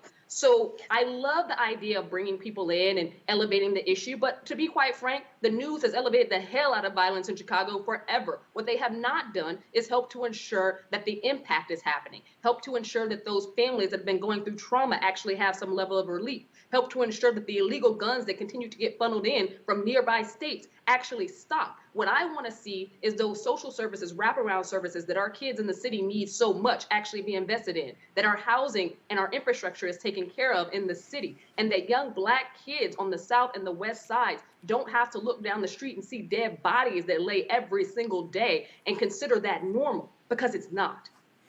Well, y'all know I don't waste any time when it comes to these things. And I've already talked to my man, Pastor James Meeks, who said he's willing to host this town hall. We were just texting. And so, T.O., you'll be hearing from me right after the show. So, yeah, I told y'all. Let's not waste no time. I told y'all we don't. I'm ready for I told y'all we don't play here at Roland Martin Unfiltered. Let's go to our next story, folks. We're talking about the issue of environmental justice. A bill is going to be reintroduced that deals with climate justice for communities of color. The Environmental Justice for All Act highlights the disparities underserved communities face regarding health and other issues impacted by climate equity. The bill funds a study tracking harmful products marketed to women and girls of color. It also establishes a federal energy transition economic development assistance fund to support communities and workers transitioning from fossil fuel dependent industries. Joining us right now is Mustafa Santiago Ali, former senior advisor for environmental justice for the EPA. Mustafa, tell us about this bill. Is it a good one? It's moving in the right direction because it's beginning to address many of the impacts that continue to happen inside of our communities. You know we got 100,000 people are dying prematurely from air pollution, 60 million people drinking unsafe water over the last decade.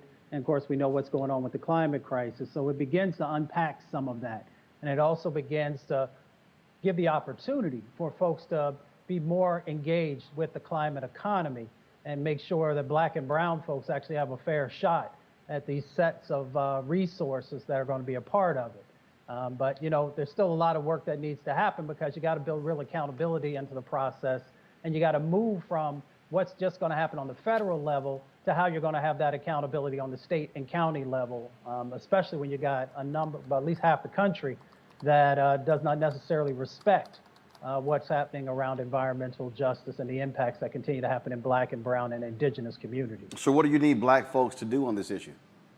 Well, one, we need to get educated on it. We need to make sure we're raising our voices. The White House has something called the WEJAC, the White House Environmental Justice Advisory Council. So it gives a voice to communities to engage with those frontline organizers and experts to make sure that they're placing continued pressure on the administration. The other part is to make sure that you're reaching out to the federal officials there on Capitol Hill and letting them know the parts that you support and the parts that you feel need to be expanded to make sure that the resources and actions are actually helpful in our communities. And so when it comes to this particular bill, as we're moving forward down the path, these other priorities out there, do you think this is going to be a priority for the White House and for Democrats on the House and the Senate? I think it will be a priority for them. A lot of the resources are actually tied to, the things that you all were talking about earlier. These infrastructure bills are a big driver for the resources that are going to be necessary for the implementation of these both actions and programs. So we just got to understand that, and I appreciated the conversation earlier because it all comes back down to our vote, which is the foundation for everything. So we've got to equally be pushing for, for the People Act and pushing to make sure that these respective sets of climate and environmental justice acts are also being, uplifted. All right then. Mustafa, we appreciate it, man. Thanks a lot. All right, folks, let's go to Tennessee, where the bust of former slave trader and KKK Grand Wizard will officially remove from the state capitol. The Tennessee State Building Commission voted 5-2 to remove the bust of Nathan Bedford Forrest with a rare vote in favor from Governor Bill Lee. Now, Governor Lee previously avoided dealing with requests to relocate the bust, but in 2020, he asked the Capitol Commission to seek a waiver for relocation. The commission agreed to move Forrest's bust if U.S. Admirals David Farragut and Albert Gleaver's bust went with it to the State Museum to create a Hall of Heroes exhibit. A Hall of Heroes. Black lawmakers have fought for years to have the bust relocated. What we're seeing is even these white Confederate loving states, Amisha, are under that pressure, realizing you can't keep these symbols of white supremacy up and think people are going to be happy.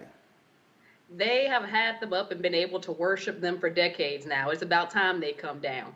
I think that at this point, what is being seen, and I think one of the vestiges of a lot of the policing reform movements that we saw in the wake of the George Floyd protests, was to help to get rid of some of these symbols of hatred. Anyone who knows anything about American history knows the history of Nathan Bedford Forrest. As someone who went to college in Nashville, Tennessee, his image was emerged everywhere. And at the end of the day, this is a guy who was a stone cold racist. This is a guy who was one of the grand wizards of the KKK. This is a guy who spent his life and time stealing, pilfering from people, owning slaves, and acting a damn fool on a regular basis when it came to race and admonishing Black people as even being anything that would be considered human. And I think that it is high time for these things to be removed. And for anybody who's sitting around crying about it, you can go home and basically create one yourself, put them up in your backyard, whatever. But it doesn't need to be anywhere in the public view for the rest of us. And of course, Greg, you did have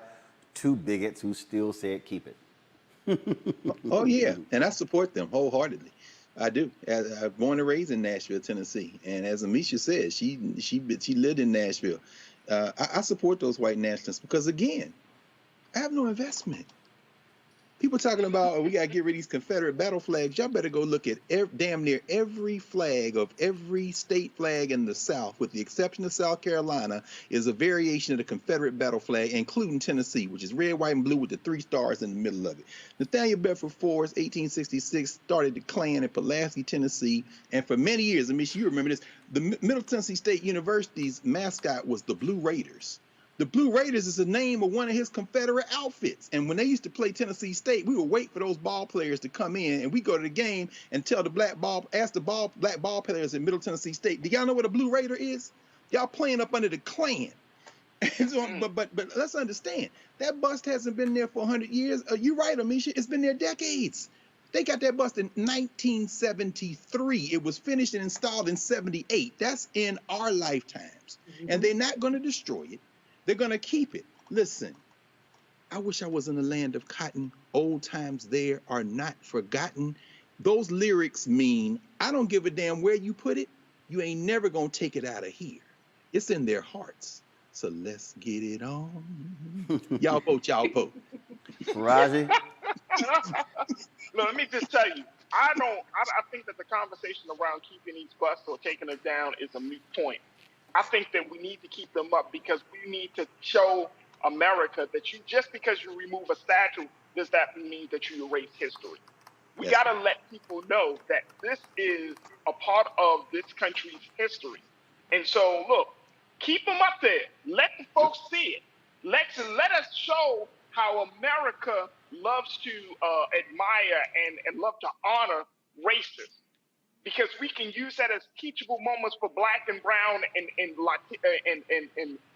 Native American children to show that this country never appreciated who you are. If we remove it, and if we remove the bust, and then next thing you know, we start to erase it from the history, then guess what's going to happen? I mean, Dr. Carr, you know it like I know it, that our children are going to suffer from having a very distorted view of the history of the place they come from, and most importantly, they're going to have a distorted view of themselves, because that part of their history was not included in the big conversation. So why are we moving around saying, oh, we need to get rid of it? No, because you need to know this. When I was a child in school in Baltimore City in Maryland, look, we had to learn all of it. We had to watch those Eyes on the Prize videos. We had to learn about all of that other stuff that they put into our head.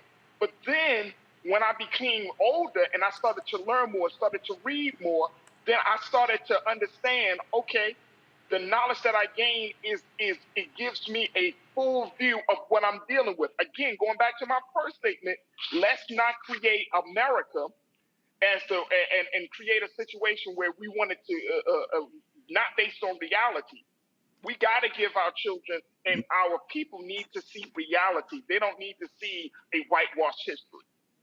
They get that regardless. The reason I want them all taken down, I want to piss off as many people as possible. I want to piss them off. I want them mad. I want them upset. I want to see their reactions when they dragging these trifling ass statues down the street and out. I want to see they tears. I want to see they crying. I want to see all of that. That's right. I gained what Paul Mooney said. He said using the N-word. He said makes his teeth white. Well, trust me, there is joy that's brought to my spirit to see them fools in pain when they symbols. Every time I see one of them, I'm like, we taking y'all shit down again. Every single one. I want them to be so frustrated in pain. That's why every day it kills these fools that Donald Trump not at 1600 Pennsylvania. And I love to say, yep, your ass is lost. You lost. You got your asses whooped. You lost.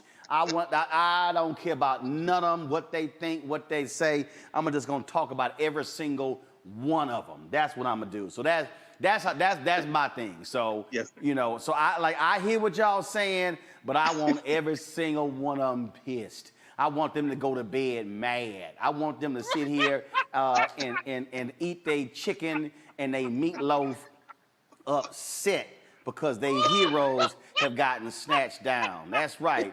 And what my man Gregory Hines said in the Cotton Club, when he said I want to piss on his grave. I want to tap dance. That's the whole deal. I don't care about none of them. Not now one of them. Don't care. All right, y'all. I got to go to a break. We're going to come back. I'm going to talk about Jeff Bezos giving $100 million to Van Jones and Chef Andres. But see, y'all think y'all know what I'm going to talk about. No, I'm going to talk about how the $100 million that he's giving to Van and $100 million he's giving to Chef Andres, how that's nice.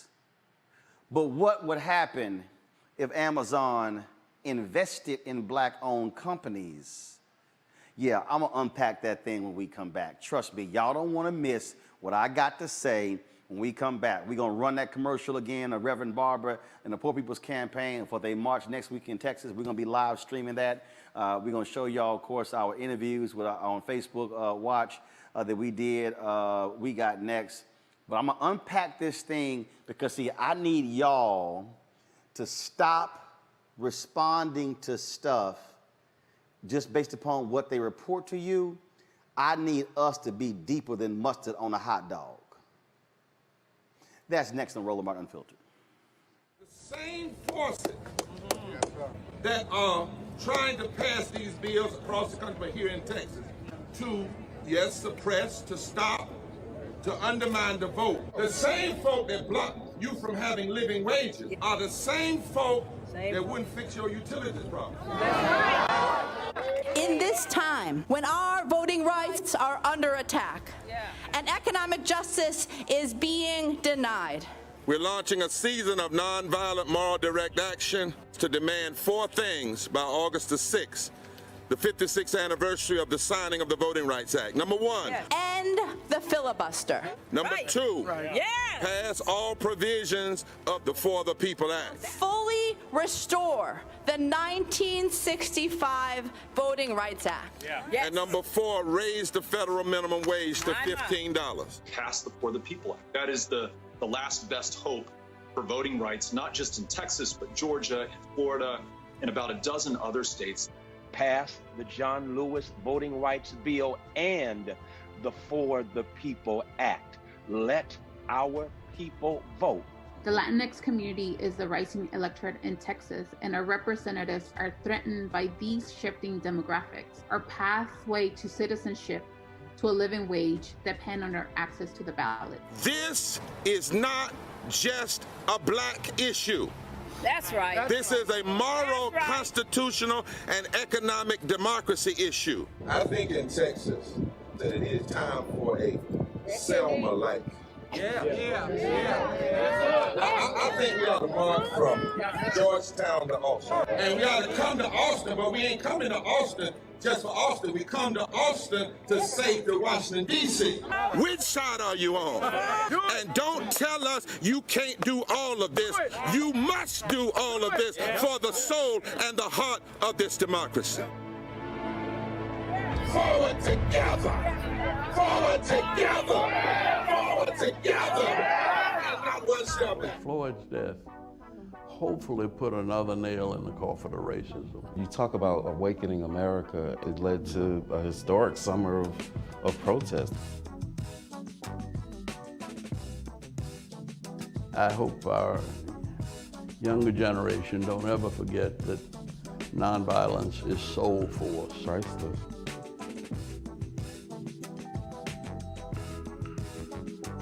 Hi, I'm Vivian Green. Hey everybody, this is your man Fred Hammond, and you're watching Roland Martin, my man, Unfiltered.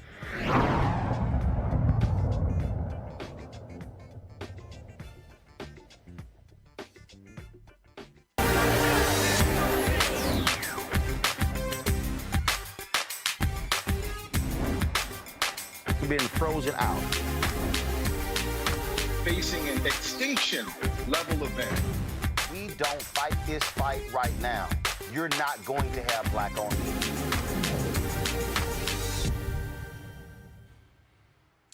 Two days ago, after completing their space flight, Jeff Bezos and others held a news conference where he made a shocking and surprising announcement that even the recipients had no idea that he was going to make.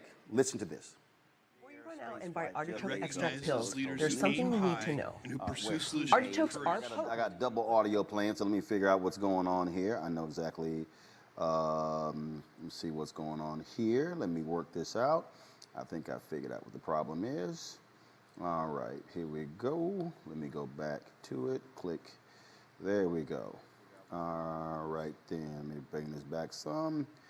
All right, go. Leaders who aim high and who pursue solutions with courage and who always do so with civility. Still having some double audio issues, and so, but I want to play this, y'all, because it's important to play it. So let me close every other window, and let's see, make sure that we are all good. All right, let's see, try a third time. We question their character or their motives. And guess what? After you do that, it's pretty damn hard to work with that person. And really what we should always be doing is questioning ideas, not the person. Ad hominem attacks have been around a long time, but they don't work, and they've been amplified by social media. We need unifiers and not vilifiers. We want people who argue hard and act hard for what they truly believe, but they do that always with civility and never ad hominem attacks. And unfortunately, we live in a world where this is too often not the case. But we do have role models. And this award, do you have another slide here? Go ahead. It's first, I didn't tell you what the award was yet. I thought there was a slide for that.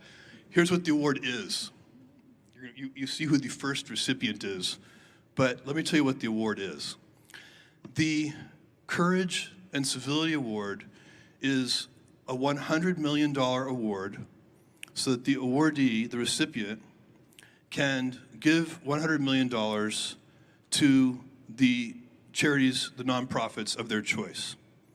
And these are people who have demonstrated courage. By the way, it's easy to be courageous, but also mean. Try being courageous and civil. Try being courageous and a unifier. That's harder and way better and makes the world better. So we have 2 awardees today. They'll each be getting $100 million to direct to the charities of their choice as they see fit.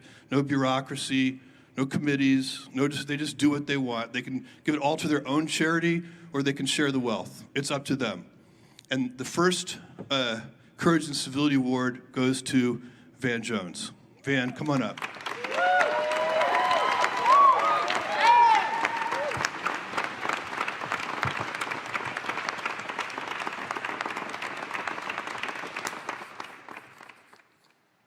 All right.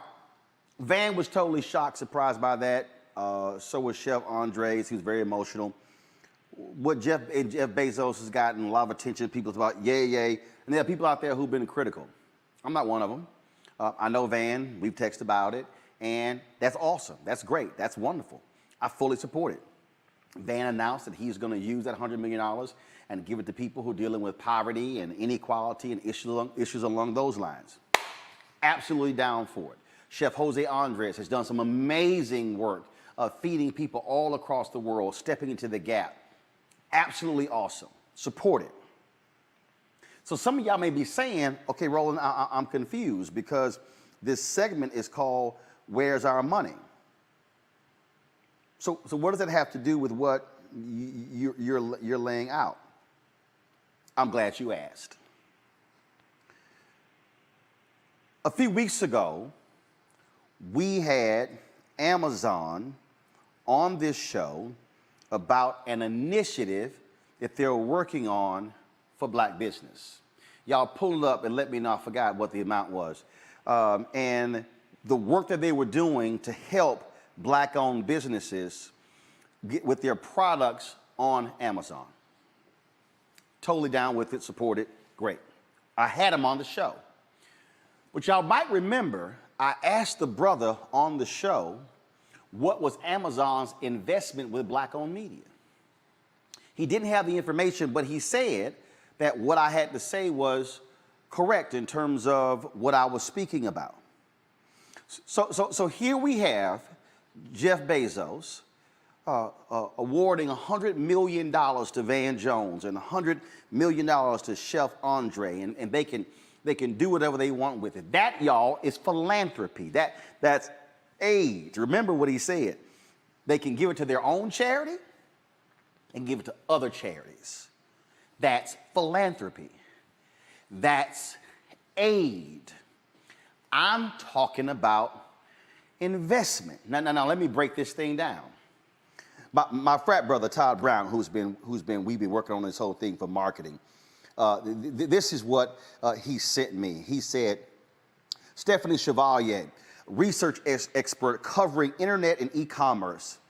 This is what she said.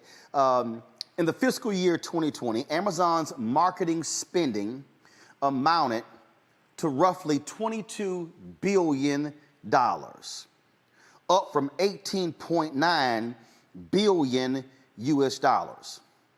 According to Amazon, the company's marketing costs primarily consisted of targeted online advertising, TV ads, and related spending on marketing staff.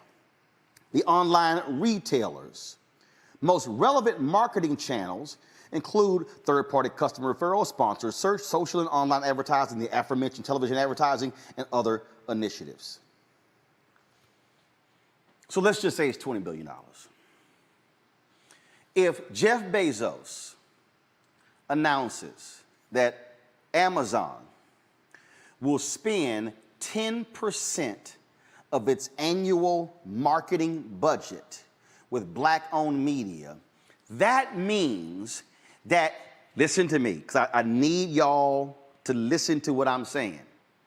That means that black-owned media would get $2 billion alone from Amazon. That's 10%. Now, just for the purpose of this conversation, if Roland Martin Unfiltered and my media company, New Vision Media, if we received just 5% of the 10%, I don't want to go too fast for some of y'all who are not good in math, $20 billion, if they commit 10% to black-owned media, it's $2 billion.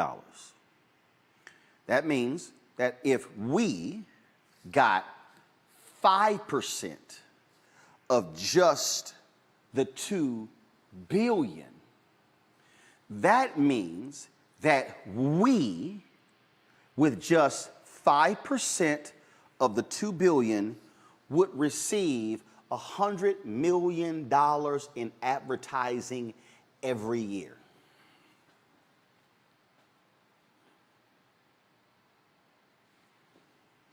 How much did he give to Van Jones and Chef Jose? $100 million each. One time, charitable donation, $100 million. $100 million could come to us every year. That means in 5 years, we would have gotten $500 million in advertising alone. Okay, so allow me to see, this is why I need y'all to start seeing stuff differently and stop getting excited when companies make announcements that are charitable announcements. Black America is not going to be changed by philanthropy. Listen to me again. Black America is not going to be changed by philanthropy. I was running the numbers earlier, and I was speaking about this, and I was trying to help some people who did not quite understand what I was saying, as I was trying to get them to come to the realization of what we're talking about here and how these things matter. Because I think what happens is, again, we sometimes get so fixated and caught up in just the same old. Let's say we got the $100 million. Let's just say that we created a starting salary of $100,000, okay? That means that if we decided to hire 400 people, listen to me clearly. If we decided to hire 400 people, 400 black journalists, take it 500. Right now we got 15 people. If we got $100 million for Amazon alone, I mean, we ain't talking about General Motors, McDonald's, Coca-Cola, Pepsi, Nissan, Ford, Target, and all the rest of these companies. We talk about none of these companies. This is just Amazon alone. If we did that, that means that we would spend $50 million on salary alone, hiring 500 people. Y'all, we got 50 left. Now, let me ask you this question. What do you think is more impactful? No, let me scratch that, because both are impactful. Which means that both should be done. So if Amazon commits 10% to black-owned media, if McDonald's commits its $3 billion it spends to black-owned media, now that becomes $300 million. Coca-Cola, Pepsi, Target, GM, y'all, I'm just saying black-owned media. I'm not saying, you can talk about black event companies, black limousine companies, black transportation companies, black food companies. See, what we've done is we have allowed people to play us small. We have allowed people to drop press releases to make us excited. And remember I had the conversation with Mark Morial last week talking about State of Black America report and how the challenge to Pepsi should be. I appreciate what Pepsi was doing, the $10 million over 5 years, the National Urban League to help black-owned restaurants, the $100 million they want to drive to black restaurants over 5 years. But here's the whole deal. If Pepsi submitted, did the exact same thing, Pepsi would drop $750 million on black-owned media in 5 years, which completely blows away what they're trying to drive to black-owned restaurants. Y'all,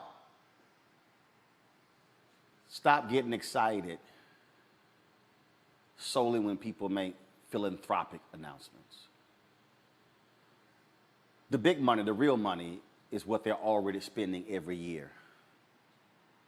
So what we should be doing is making a different demand. We should be saying, who are you doing business with? How are you spending the resources? I order a hell of a whole bunch of stuff from Amazon. We've never gotten any Amazon dollars in return. Think about that. See, y'all stay right there.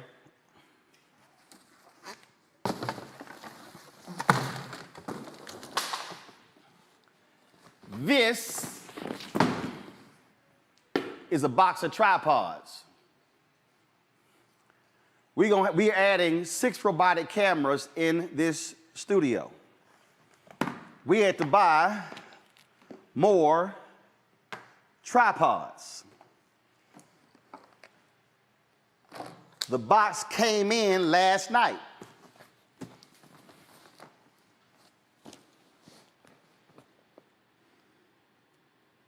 From Amazon.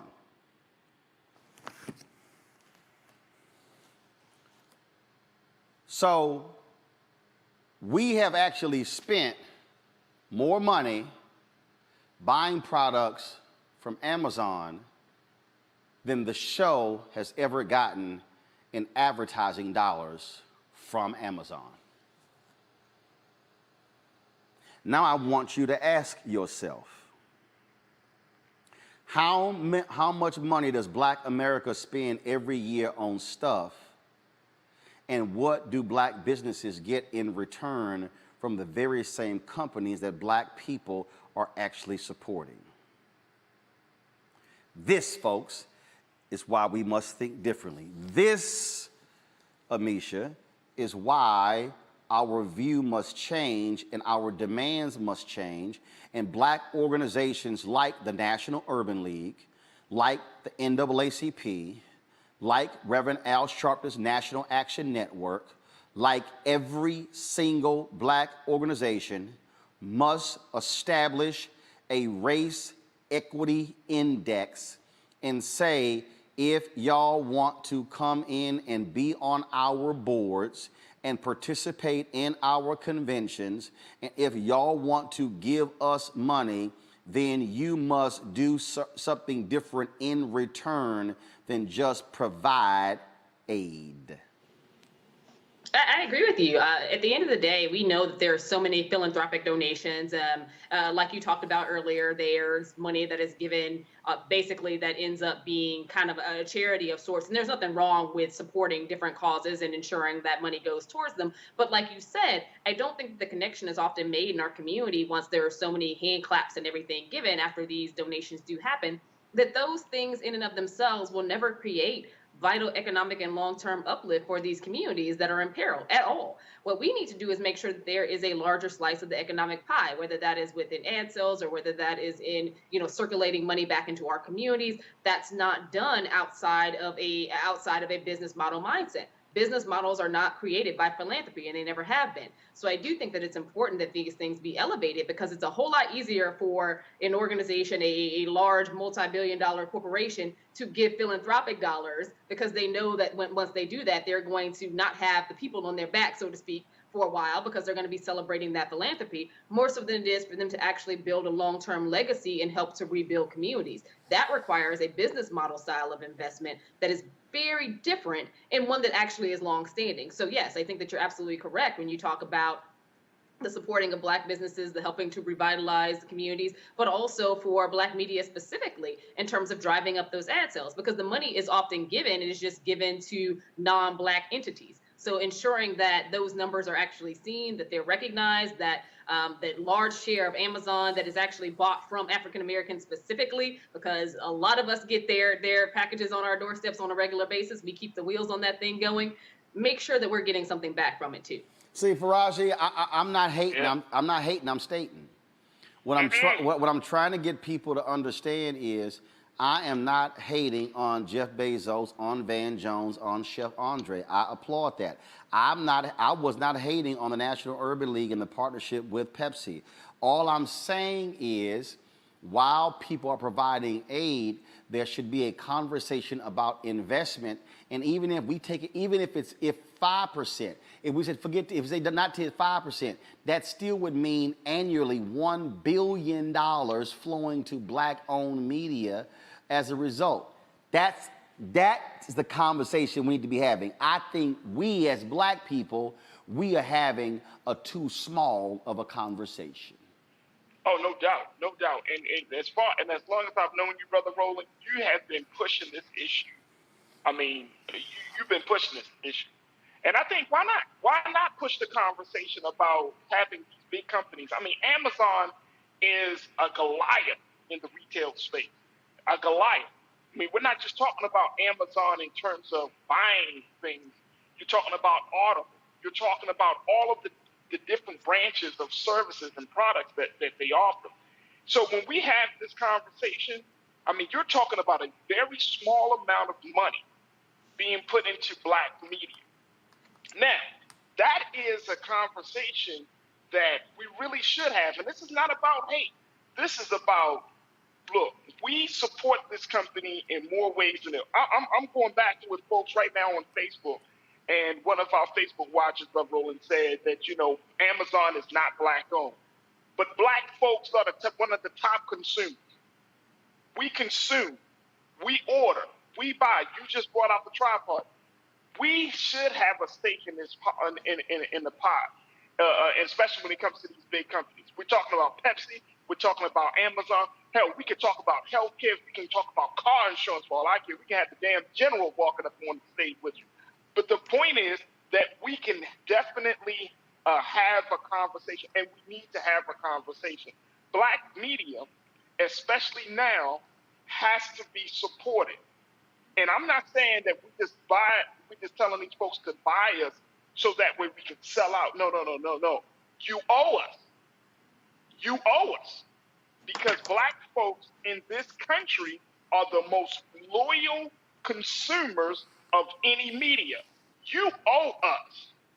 That's all it is. That's it. And the thing I'm trying to get us to walk through, Greg Carr. And again, this is the challenge that I offer to a Jeff Bezos or any one of these corporate leaders. Don't just stop there. Say you're going to go to your other partners at major companies and say, guess what? Match it. Matches. Go to Facebook. Go to Apple. Jeff Bezos should go to Tim Cook at Apple and say, matches. Because see, here's the whole deal. See, y'all think I'm playing. No, go to Wide Shot. MacBook. Come on. iPad. Come on. iPad. iPad. iPhone. iPhone. Mac Mini in there. 2 Mac Minis at home. I'm about to buy 3 or 4 other, 6 computers for staff, likely MacBooks. How much money has Apple spent on advertising on this black-owned media platform? 0. So the point here is our ask has to be different, which means we also, as black-owned media companies, when somebody offers us a crumb, we've got to have the guts to be able to say no. And Greg, the reason we have been able to say no is because last year, our base gave us $672,000 in donations and asked for nothing in return except that we put this show on every single night. This year alone, our base has contributed $400,000 to the show, which makes this whole thing possible. That is how we are able to do this. So we have to, our organizational strength has to be willing to challenge corporations to say, don't just post a black photo or black square on your Instagram page supporting Black Lives Matter after George Floyd. No. How are you investing in our businesses? Final comment for you, Greg. That's right, Roland. And everybody, Roland, what you just said, that last sentence, I think that's the first sentence. Black self-help has been the logic and the effort that has made our survival. $400,000 is a lot of money. And at the same time, it's no money for everybody who watches this. Everybody watching this needs to put some money in. Why? See, there are no morals in capitalism. I wouldn't be surprised if Jeff Bezos gave that money because he was challenged by the fact that he was embarrassed because his ex-wife been giving out much more than that. And so that's the challenge. See, Jeff Bezos, who came back, who struck his cowboy pose after riding his crotch rocket to the outer limits of the atmosphere, and then came down and tried to do what every white investor in trying to control dissent has done since Andrew Carnegie and Randolph and them railroad boys put money in Booker T. Washington's account, which is control the message. Notice he started with, we can have any conversation we want, but we just have to watch the tone. So you go out and find a cat who's all over the damn ideological map like Van Jones, and a dude dishing out food who's done some important work, and then this is like wrestling. Who believes that they gonna take that money and do whatever the hell they want with it as if they didn't know right there? Come on now, come on, let's be serious for a minute. Jeff Bezos, who got employees who he thanked, by the way, for paying for his ride on his crotch rocket. He thanked his employees who are pissing in bottles, who are around here risking their lives trying to get things to our doors before the damn clock out thing comes, who are not getting paid a living wage. He thanked his employees. Do you know in the first quarter of this year that Amazon's profits from ad revenue, to the point you're making, Roland, went up 76.8% to $6.9 billion. I'm talking about January, February, March this year. And that their profits during the time we were all shut in exploded. Mackenzie Scott has made more money than she has given away just off of the value of the stock. Jeff Bezos, with that little $5 he gave out after coming back from his crotch rocket with his cowboy pose, talking about tone and tenor, what Jeff Bezos was doing is trying to control the message. It's the same reason he bought the Washington Post in 2013 for $250 million. They lose money, but he's trying to control the message. Roland, they will give that money and give it in form of investing in black ad dollars the minute they know that you ain't buying no more iBooks or iMacs, that I'm not buying anymore, that I'm not ordering from Amazon. And the only way you can do that is for everybody listening to this conversation to go and join the Bring the Funk fan club, to put the marker down, because Jeff Bezos does not have any more, there's no moral argument you can make to a capitalist. It's carrots and sticks. But what the key is here that I need everybody to understand is I am going to make the ask of every single one of these companies, because if they want our business, we must be demanding an ROI, a return on investment. And what I need other black-owned media people to do is stop playing yourselves small by accepting a crumb that is offered. And so therefore, what did I tell General Motors directly? What did I tell McDonald's directly? I, Roland Martin, am not going to praise you for a press release that you sent out. I will withhold my praise until I see you do the work. And if you hit your goals and you hit your numbers and direct deposits start showing up in the bank accounts of black businesses, then I will praise you. This is where I want Jeff Bezos' Amazon to lead. This is where I want Doug McMillon and Walmart, folks who I spoke to last year for MLK Day. I want them to lead. This is where I want leaders to lead. Mark Zuckerberg, lead. Tim Cook at Apple, lead. Jack Dorsey at Twitter and Square. You also own Cash App. You own Square. This is where you lead. Folks, we must be willing to make the demand. Otherwise, we will keep getting played. Amisha, Faraji, and Greg, we appreciate it. Thanks a lot, folks. If y'all want to support what we do here, Roland Martin Unfiltered, please join our Bring the Funk fan club. Every dollar you give makes all this stuff possible, allows us to be able to travel around the country, to cover the news, to do this town hall we're going to plan in Chicago, to go to Texas next week, and we will certainly appreciate every dollar you give. We are asking 20,000 of our fans to give on average $50 a year. That's $4.19 a month, 13 cents a day. All you got to do is go to Cash App. If you want to give more, that's great. You can only give less. That's fine as well. Cash App, $RM Unfiltered, PayPal.me/R Martin Unfiltered, Venmo.com/RM Unfiltered, Zelle is Roland@RolandSMartin.com, Roland@RolandMartinUnfiltered.com. Look, there's more than 3,000 y'all watching on YouTube. It's probably about half of that watching on Facebook. Folks, again, we can't do this without you. We don't have billionaires and millionaires supporting us. We have not closed major advertising deals that are multi-year deals with a lot of these advertisers. And so, the things that we're doing, and trust me, I'm going to drop an announcement for y'all on September 3rd that's going to blow you away. But your support is crucial to making all happen. So again, Cash App, $RM Unfiltered, PayPal.me/R Martin Unfiltered, Venmo.com/RM Unfiltered, Zelle is Roland@RolandSMartin.com, Roland@RolandMartinUnfiltered.com. Folks, I'll see you tomorrow right here on Roland Martin Unfiltered. Holla!